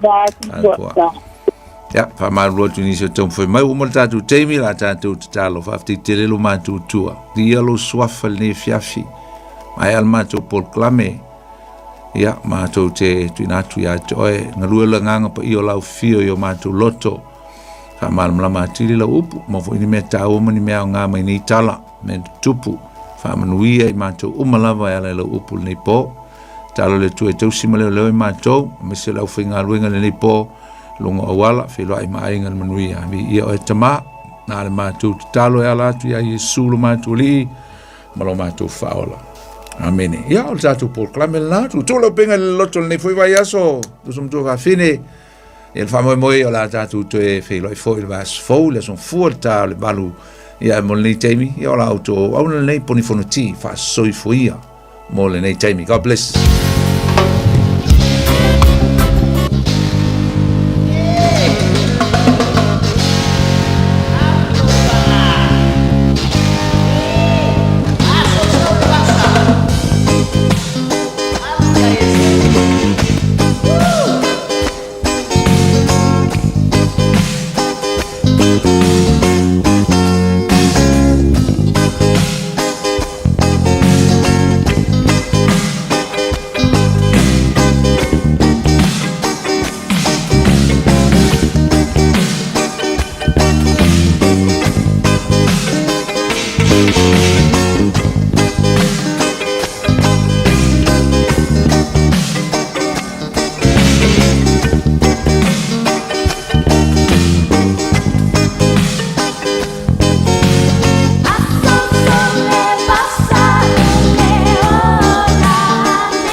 Ia, ole tātou tātou porkalamena pe ona e whaafonga mai le neiwanga o le fiafima le tautua. Ia, ale Radio Samoa se furulima Eva tolu amo, o le te whaasalawina leo le tautua. Ia whaatase ma le tātou porkalame mai lana au auna, Pastor Poni Fonti. Ia pe ona i le tātou tautua le neiwanga le fiafima tu le tātou porkalamena le ua mai ona au inatu. Ia, manatu le sa o tue mamoli natu mo oe. Ia, ua sa ili ilinga meisia au tā penanga. Ia mo oe le nae te su ele fionga pa ia le tua. Haf teilan au auna, ia ono lo o whaimalanga le sunga le whawhiangainga. Ia, ma mo fu so te inga na leila. La whaisina a te whaola i titi, whaisina malo longo le nea sunga fua. Ia, te liu mai leo le tātou porkalami. Salol vea so fau. Ia ole atu maua le tātou so ta inga. Ia ma le tātou porkalame pei ona maasani ai. E nei whubanga la fiafi. Ia te o flofatu te tu Radio Samoa Sulime te lo amo mo oe. Ano la mo fo ile. On sa mai ma no fo ile whaafunga mai. Ile te utua ile nei fo ia fiafi. Fulfa me te le tālo sifuru. Tusi mai pe ataunu ilo aiga. Se tonu mau tu pe fataunu ina. Ai alo famoni mana tua maita. O te no fatapu aina ilo umatelaina. Moile po ai uale galo oe.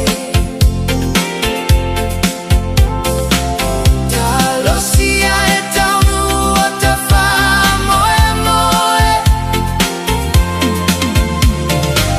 Ia fatasia o au ma oe. Pei o tala no aga fai so oe.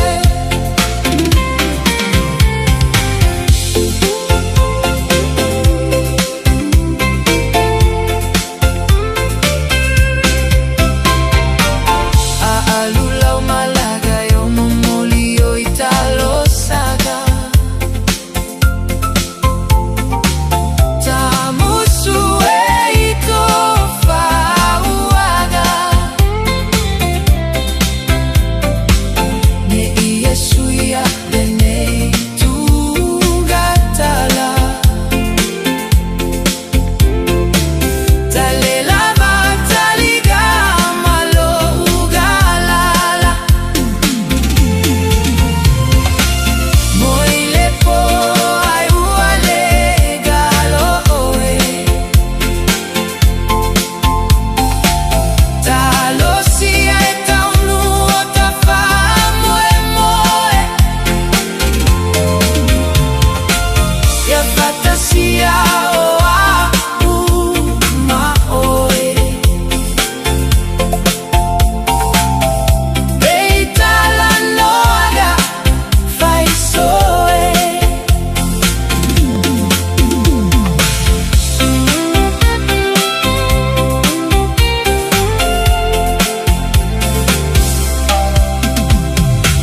Se fa amoe moe nei le taunu. Oni manatu o so vale nei ua tutupu. Tale lava tagi malea sulu sulu. Fuga e tafia falogo isau upu. Moile po ai uale galo oe. Talo sia e taunu o ta wha moe moe.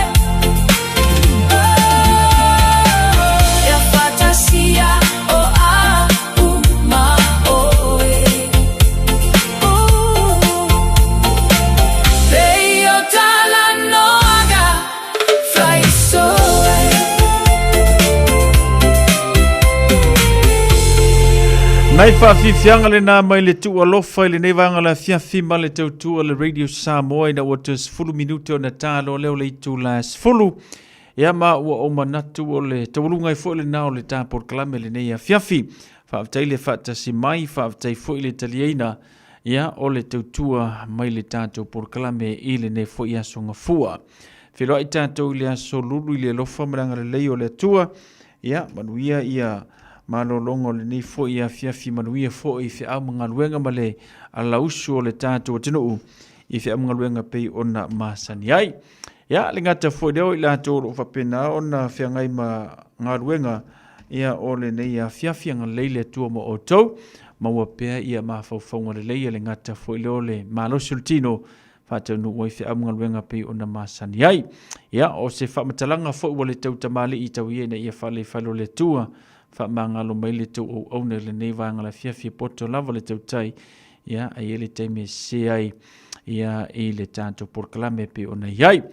Lava tele mo o tau whira i tātou le aso lulu i le lofa melanga lei o le atua manuia tele malo longo le neipo ia manuia fo ia le alauso le atinu i fia amunga luenga pe ona masani ai. Sausi whanua seu wha soifua ia. Good morning class.